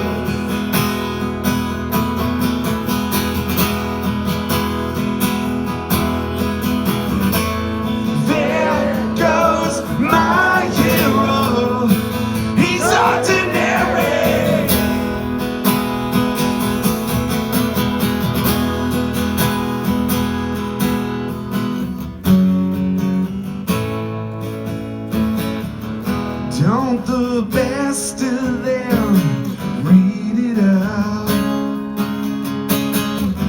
while the rest of them beat around. Truth or consequence, say it aloud. Use that evidence, race it around.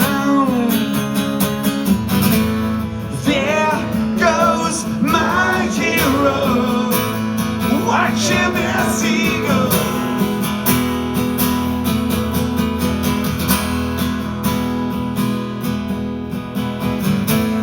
There goes my hero, he's ordinary.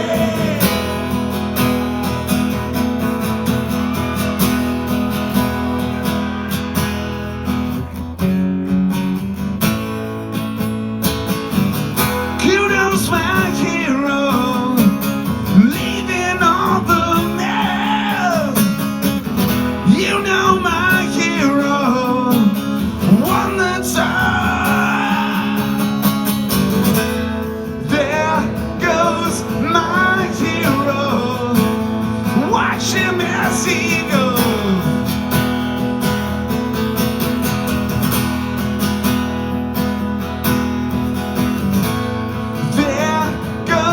My hero, he's ordinary.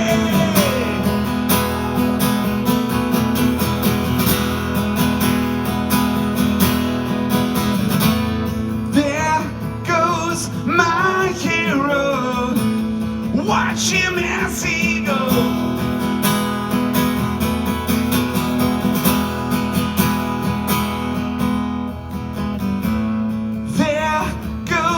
My hero, he's ordinary.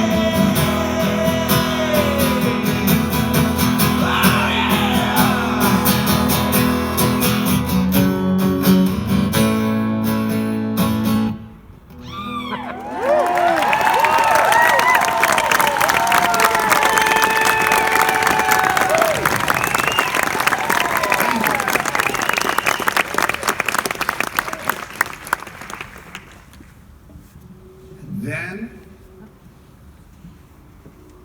Thank God I get to meet this guy.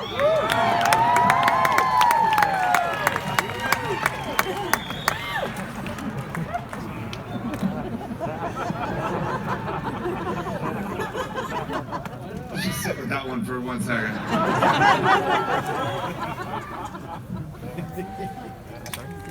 My brother from another mother.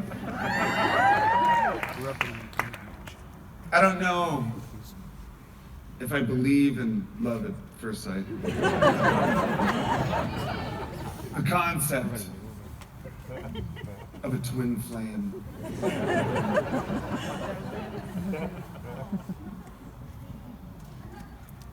But he is indeed the Claudia Schiffer to my David Copperfield.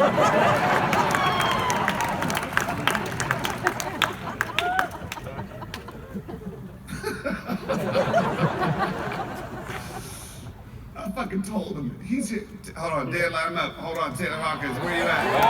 Where's my Taylor Hawkins? Dan, line him up. Where's T? Where you at, T? I told you.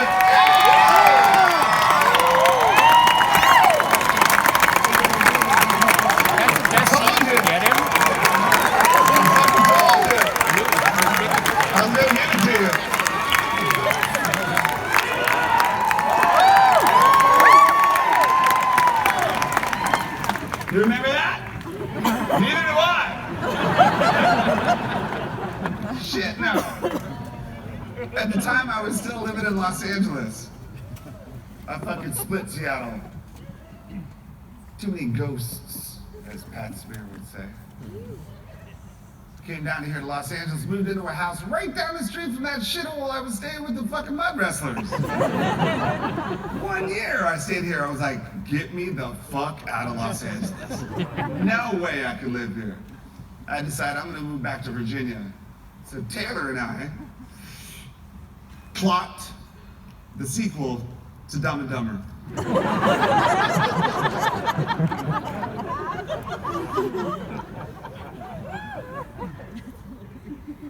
Around the same time, Foo Fighters was playing a gig. We're on tour in England or something like that. And we get the call from the Ozzfest.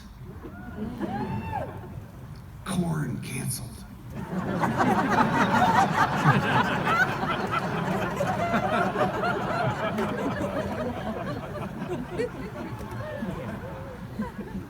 Would you guys play? I'm like, the fucking Ozzfest? I mean, I am a card-carrying, back-patch-wearing death metal motherfucker. What, the Foo Fighters or the Ozzfest? I'm not so sure that's a fucking good idea. Then they told us how much they're gonna pay us. I was like, see you at Ozzfest.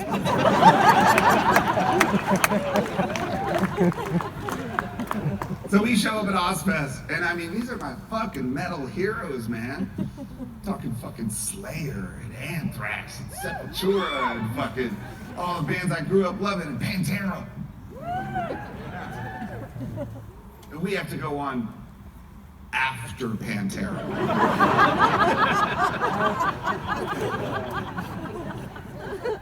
You're laughing hard enough. I know you know what I'm fucking talking about. That is not a good idea for any band. Doesn't matter who the fuck you are. Go on after Pantera. That's fucking crazy. The best fucking metal band in the goddamn world, Pantera. And we're gonna go up there and fucking play Learn to Fly and shit up.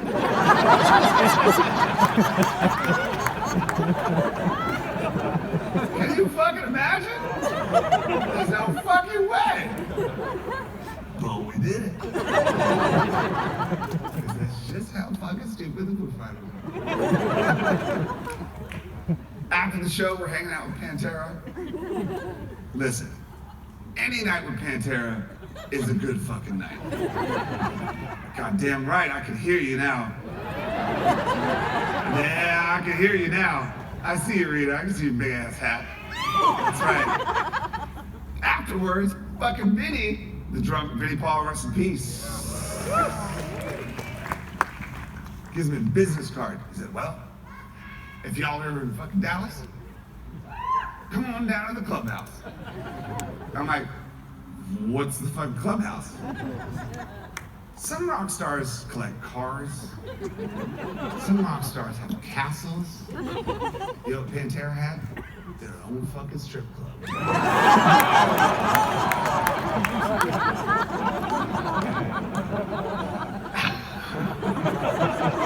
I was like, that's right.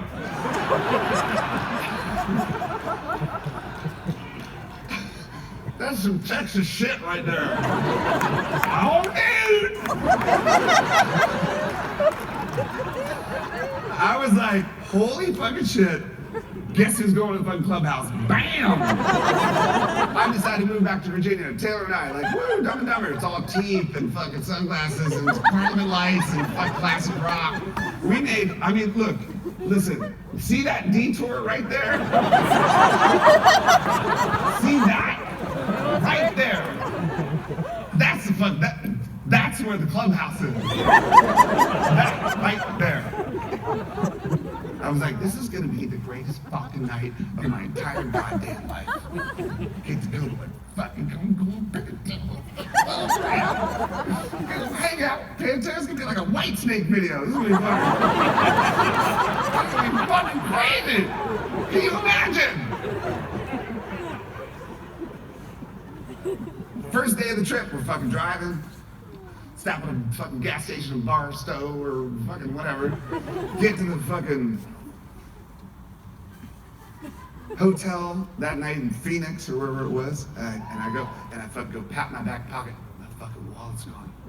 I'm like, oh no, no, no, no, no, no, no. And I left my fucking wallet on top of the gas pump in Barstow. Damn. Thankfully, Taylor put his little bitty credit card down and we got a room. We kept driving, we went up. We fucking made that detour all the way down to fucking Dallas. Went out to dinner. They were like, go to the clubhouse. Go to the fucking clubhouse. Get there. Doorman's like, can I see some ID? I was like, well, actually, you know what? I fucking left my wallet on the gas pump, blah, blah, blah. He's like, sorry, man, can't let you in without ID.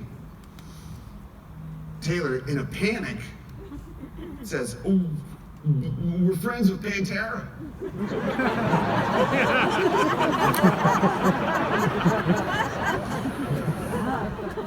You know what the doorman said? Everyone's friends with Pantera.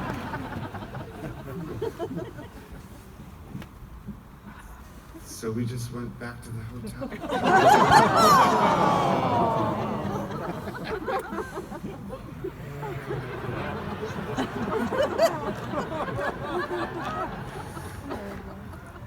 I know there's some emotional moments in tonight's show,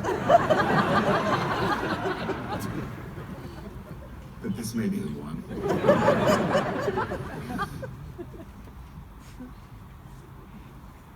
Side note, 15 years later, I'm at a fucking surf shop in Oxnard. Hello.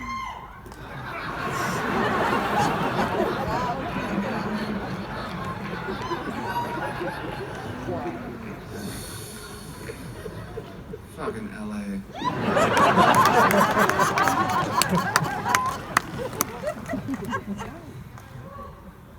I'm buying a pair of sky blue sunglasses. The girl at the fucking cash register, she goes, you did, bro? I said, yeah. She goes, did you lose your wallet in Barstow in 1998? Swear to fucking God. I said, yes, I did. She goes, that was my parents' gas station. They still have your wallet.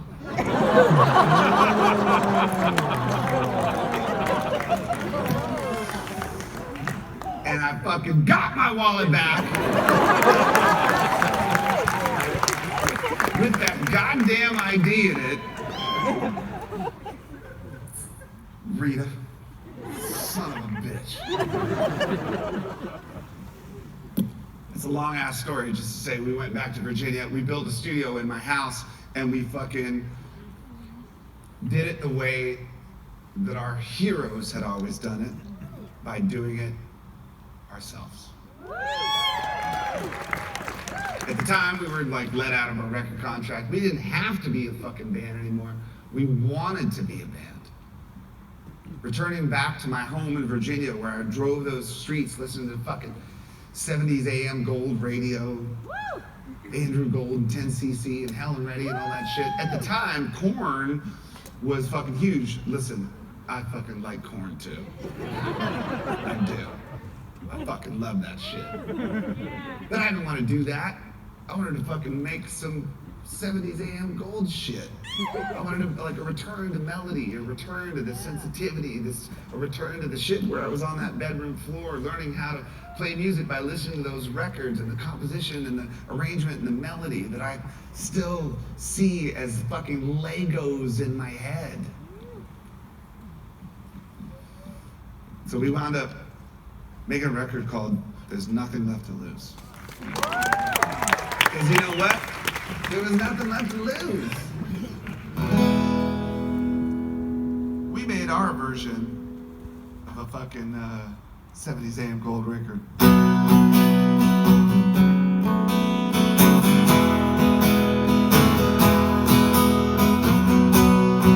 This is one of those songs.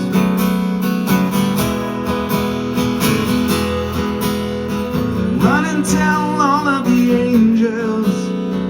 This could take all night. I think I need a devil to help me get things right. Hook me up a new revolution, 'cause this one is a lie. We sat around laughing and watched the last one die. I'm looking to the sky to see me, looking for a sign of life, looking for something to help me burn out bright, looking for a complication, looking 'cause I'm tired of trying, make my way back home and learn to fly, make my way back home and learn to fly. Along with me, I can't quite make it home. Try to make this night my own. Fly along with me, I can't quite make it home. Try to make this night my own. I'm looking to the sky to see me, looking for a sign of life, looking for something to help me burn out bright, looking for a complication, looking 'cause I'm tired of trying, make my way back home and learn to fly, make my way back home and learn to fly, make my way back home and learn to.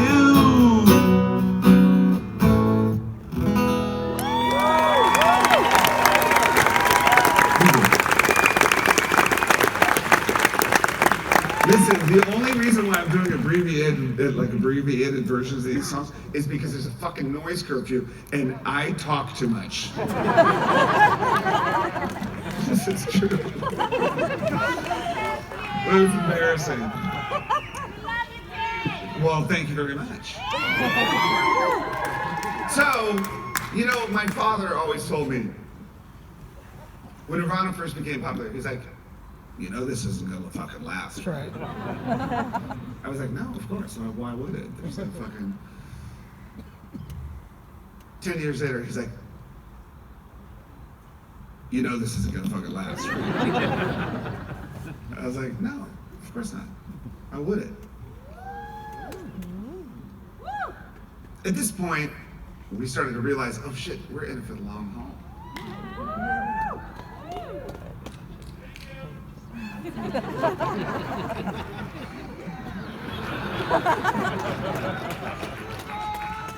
You know, I always imagined that at some point this music thing would just stop and then real life would resume.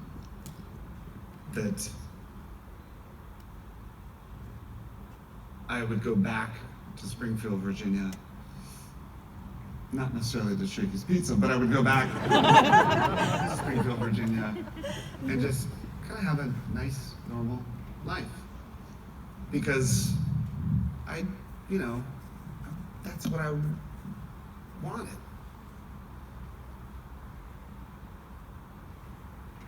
And then we went and we played this Neil Young benefit called the Bridge School. Which is so beautiful because it's a benefit that he would do every year for children that were handicapped and needed like alternative schooling. He would invite all of his musician friends to come play along. And the coolest fucking thing about this Bridge School benefit was the night before the first show, you would go to Neil Young's house. His house. Neil Young's fucking house in the middle of the redwoods. And you drive up and it was like a cross between Harry Potter and Swiss Family Robinson, this fucking like crazy redwood castle in the middle of the fucking forest. I expected it to be this like rock and roll catered event, this thing where it was like, jewelry and cutlery and fucking like people in tuxedos and shit. Now, you walk up and you walk in the front door and his wife Peggy is cutting vegetables in the fucking kitchen, and then David Crosby's smoking the joint by the fucking fireplace, and Brian Wilson's walking around looking for his wife like, and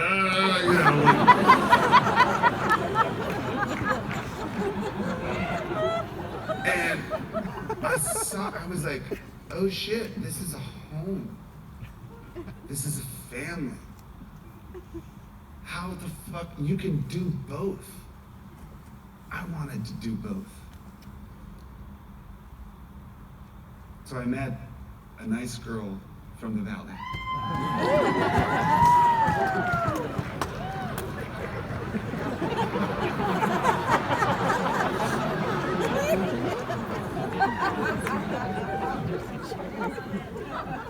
And I got one of these. That's Miss Violet Girl. I got one of those. That's Miss Harper Girl. That's Harper and I sharing a Heineken at the studio. And I got fucking one of those too.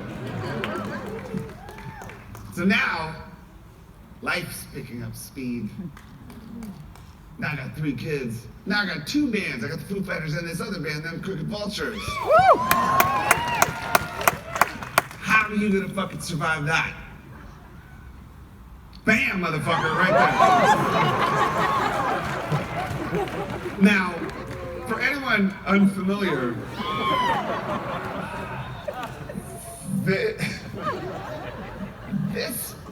this is a portrait of a man in an existential and midlife crisis, relying on 5 pots of coffee a day just to fucking get through the day. You think it's fucking funny?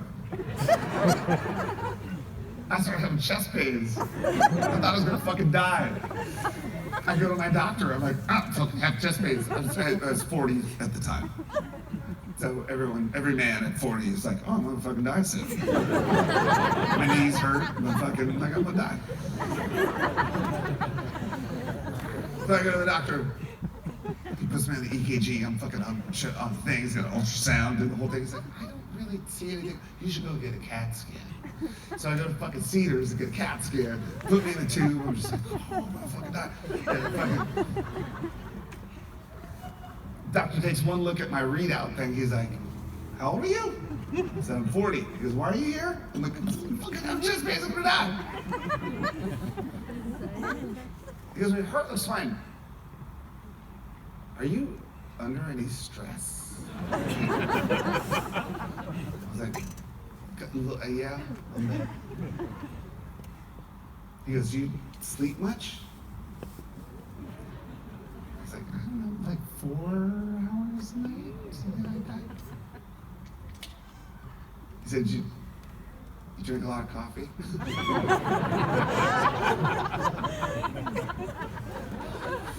was like, yeah. He said, here's his prescription. Cedars, Sinai, that fucking badass hospital down the street. Play drums 3 nights a week and have a glass of red wine before bed. I was like, I fucking do that anyway, bitch! What the fuck? We'll fucking die! But at this point, the families are growing, the audiences are growing. We're finding out we're at a place where we're doing this every fucking night. That's real shit right there. That was fucking Buenos Aires. That concert, there was an electrical storm that was so fucking bad it knocked out our whole lighting rig, and we had to play with the house lights on as that fucking lightning was striking above the crowd. And you know what? We went from that shitty fucking cassette to this, and I fucking love it so much. I really do. I do.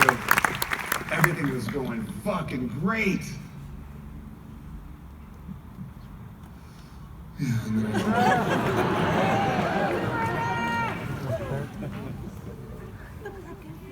Now listen, because we're on a time curfew, I could tell this next story about breaking my leg, but I'm sure most of you have heard it. You've heard it, right? Fuck you, I'm gonna tell it anyway.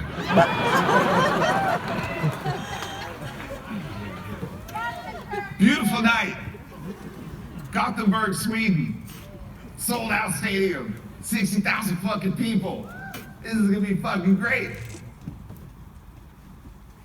Promoter, before the show, comes up and he's like, well, you have a lot to live up to because the last time Bruce Springsteen played here, he cracked the foundation of this whole stadium.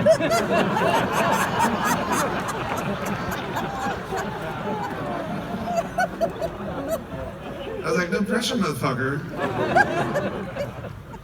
So we go on, we play the first song, fucking crowd's going nuts. It's great, beautiful night. Second song, just so y'all know,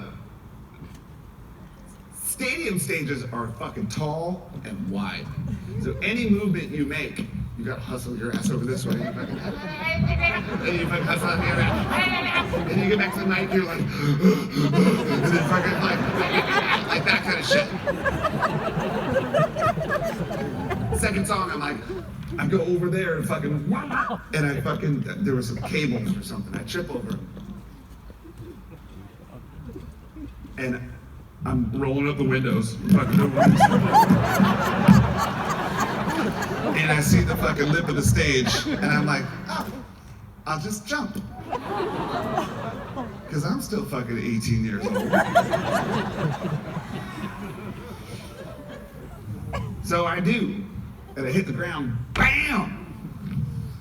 And you know, like beyond the physical pain, it was the mortification. It was the fucking embarrassment of eating shit in front of 60,000 Swedish people. Fucking jackass. So bam, I hit the ground. I go to stand up. I'm like, well, no, I'm still cool. And my leg was like a sack of mashed potatoes. Dislocated my ankle, tore the ligaments, fucking broke the bone, the whole thing.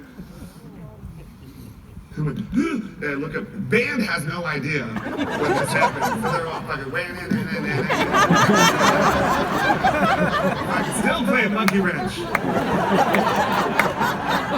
And I'm down there, just like, anyway, guy with a gurney picks me up, pulls me to the side. Fuck, I look at Taylor, I'm like, just play a fucking Queen song. Play a fucking Taylor, thank God Taylor Hawkins. Fucking. Thank you. Take it to the house, Taylor Hawkins.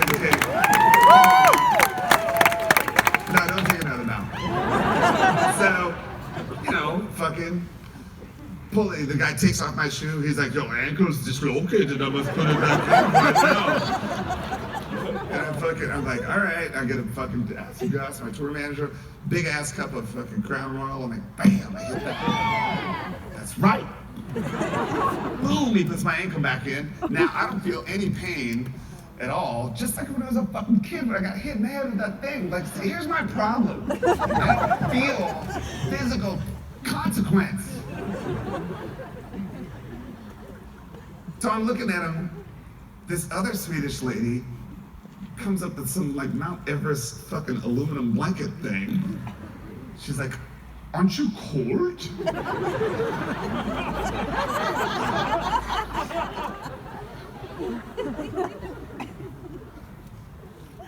And I said, "Look, if I sit down, can I go up there and play?" And he says, "Well, if I let go of your ankle, it will just fall out."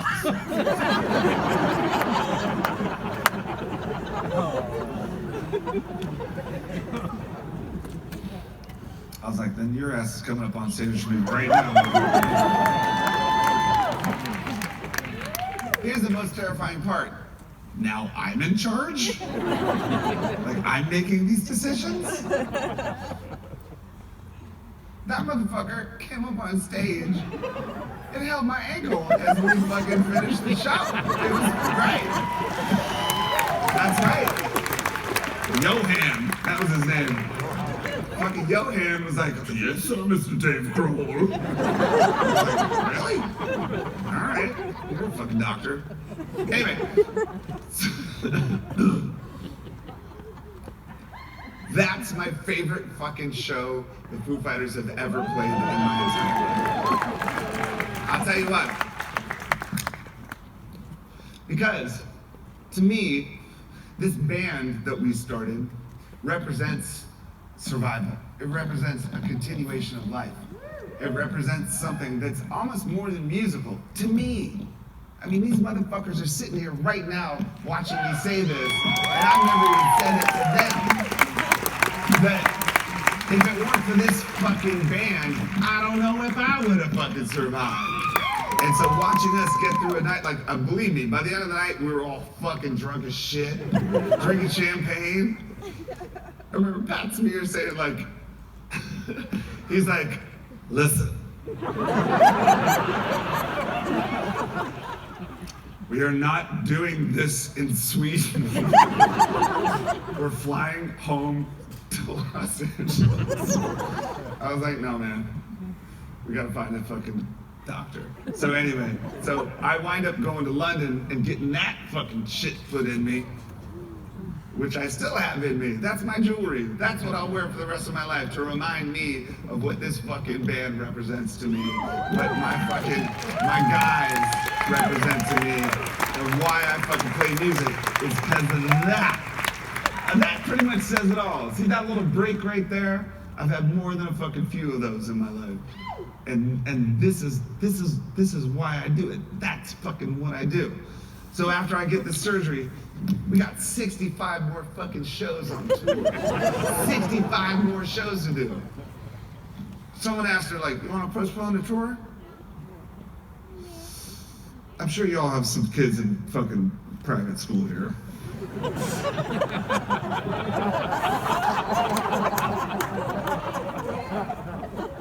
I got bills to pay, motherfucker. I'm not postponing shit. It's like, fuck that. We're gonna fucking finish this tour. How do you do that? Me, in an OxyContin haze, pick up the fucking hotel stationery and draw this fucking thing. I'm like, I know how we'll finish the tour. Make a fucking chair that has lasers and shit shooting from the top with an illuminating logo. I couldn't even spell lasers, dude. I was so fucking high. I spelled lasers wrong.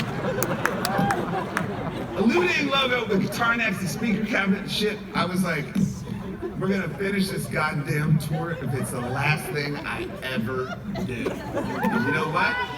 Because the Foo Fighters have the greatest fucking road crew in the world. Guess what? Bam! That's what I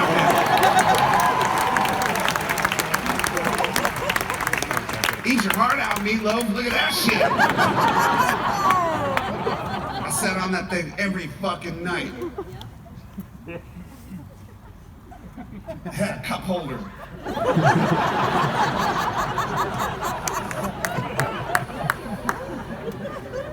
was great. Nothing like sitting on a fucking one of those things. Look at that at a stadium. Like Julius Caesar. Come on! It was fucking great. Favorite tour we've ever done. Yep. Favorite show we've ever played. Yep. Because we fucking cleared that obstacle and faced that adversity, and we fucking made it out the other end. That's why.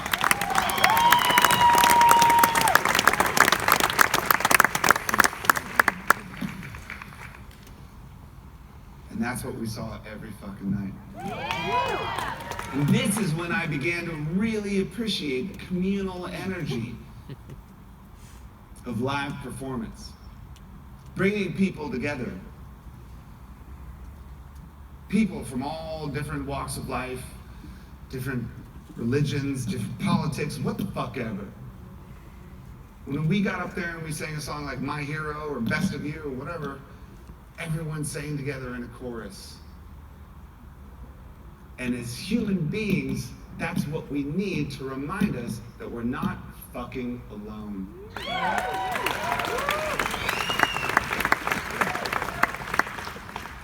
This is the luxury of my life. I get to share this with you. I get to fucking get up here and do this with you. We love you! And then, last year, it was all fucking taken away. That feeling, that beautiful feeling, is taken away. So now I'm sat with nothing to fucking do. Ask anyone that knows me. I'm the biggest fucking spaz you will ever meet in your entire life. Creatively restless. Annoying. Even. Actually. I fucking hate the word actually. I got 10 minutes left. Now I'm gonna tell you how much I fucking hate the word actually. I'm looking at the clock right now. I fucking hate the word actually. You know why? And remember, I said this because next time you say it, you'll fucking think of what I'm saying right now. When someone says, that was actually pretty good, fuck you. Just say it was good, all right? Actually. Yeah, actually pretty good. Asshole. So what do? I'm stuck with nothing to do. You know what I did? I started a fucking Instagram page. Not like thong selfies in the fucking mirror Instagram page. I thought, all right, I was raised by two fucking awesome writers, brilliant parents, badass motherfuckers. I'm gonna write some fucking stories about the crazy shit I've gotten to do in my life. Because I still pinch myself whenever something happens. You know what? When you get up and fucking jam with Prince, you're not just jamming with Prince. You're having an out-of-body experience. You're like, this is fucking happening to someone else right now. This is not me. You get to fucking look David Bowie in the face and fucking talk to him about how his teeth used to be fucked up. Which I didn't, but...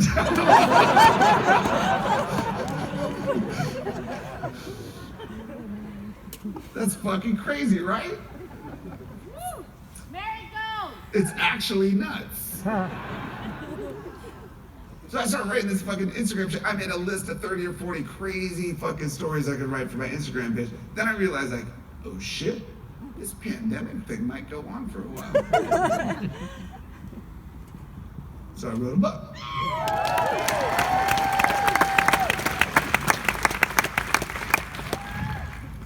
I I took my list of 30 or 40 stories and I handed them to a publisher and I said, all right, you pick what you want me to write. I'll fucking write them out. You know, I didn't ever think that I was a writer until I had this correspondence with my father, who I looked up to so much. Such a brilliant dude. We used to have this back and forth correspondence. When we first started using email, I would send him notes from the road, he'd send me notes from home. I'd tell him about Cleveland, Ohio, how much the audience rocked. He'd tell me about some fucking pork loin he was making at home. But he was such a brilliant fucking writer. He was pushing me. He was pushing me to write. I was learning to write as the two of us were fucking going back and forth in this correspondence. Till one day, he sent me an email. He said, David, you're becoming a great writer. Because your writing has punch, and punch is power. And what he meant in that was that I was writing in my voice.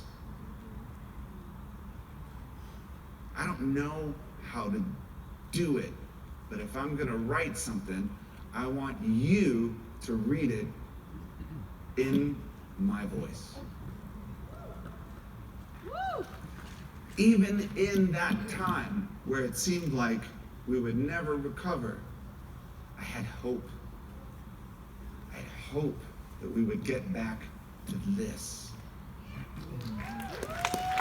I wrote an article for The Atlantic called The Return of Live Music or something like that. And I explained in that article not only what it's like to be here, but what it's like to be there. Because I've been there and I got here.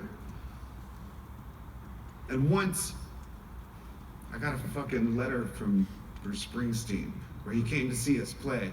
And he wrote me this letter. He's like, that moment when you played My Hero, he said, that was the moment.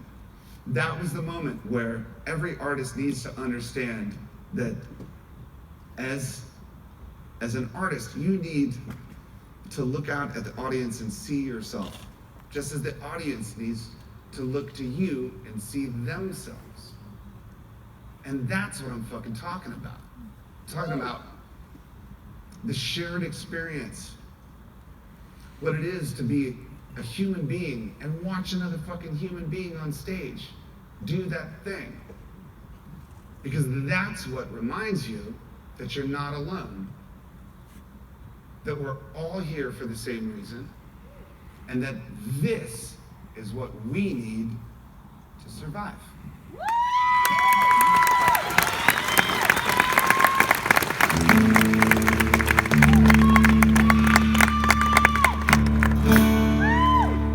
So with 4 minutes to spare,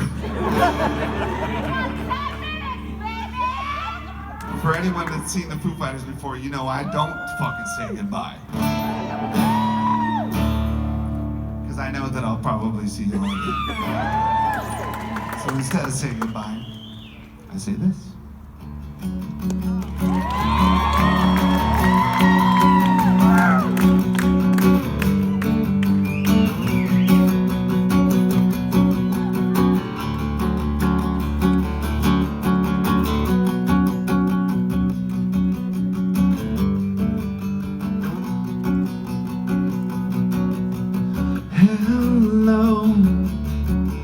I've waited here for you, Everlong. Tonight, I throw myself into out of my head I say, do do do do do do do do do do do do. Come down and waste away with me, down with me.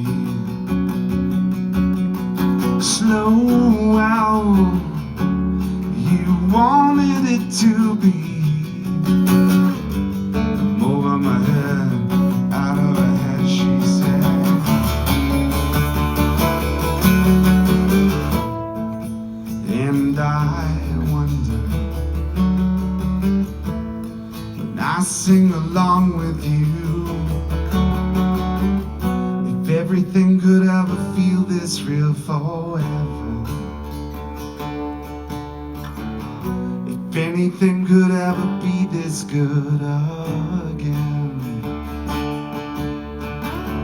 the only thing I'll ever ask of you, gotta promise not to stop when I say when.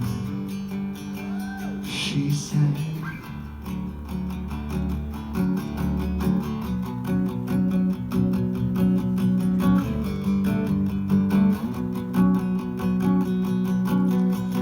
breathe out so I can breathe you in and hold you in now. Oh, I know you've always been out of your head, out of my head, I say.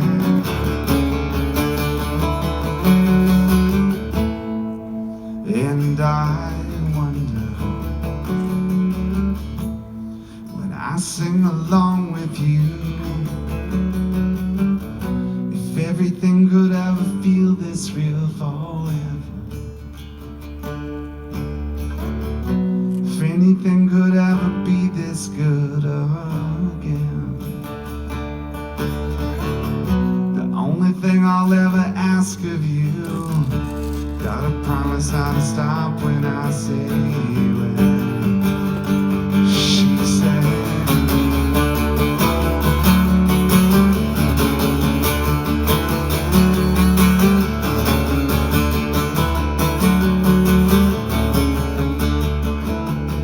and I wonder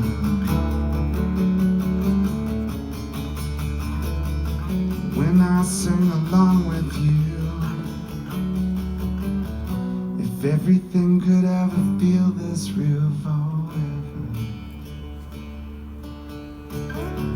if anything could ever be this good again, only thing I'll ever ask of you, gotta promise not to stop when I say.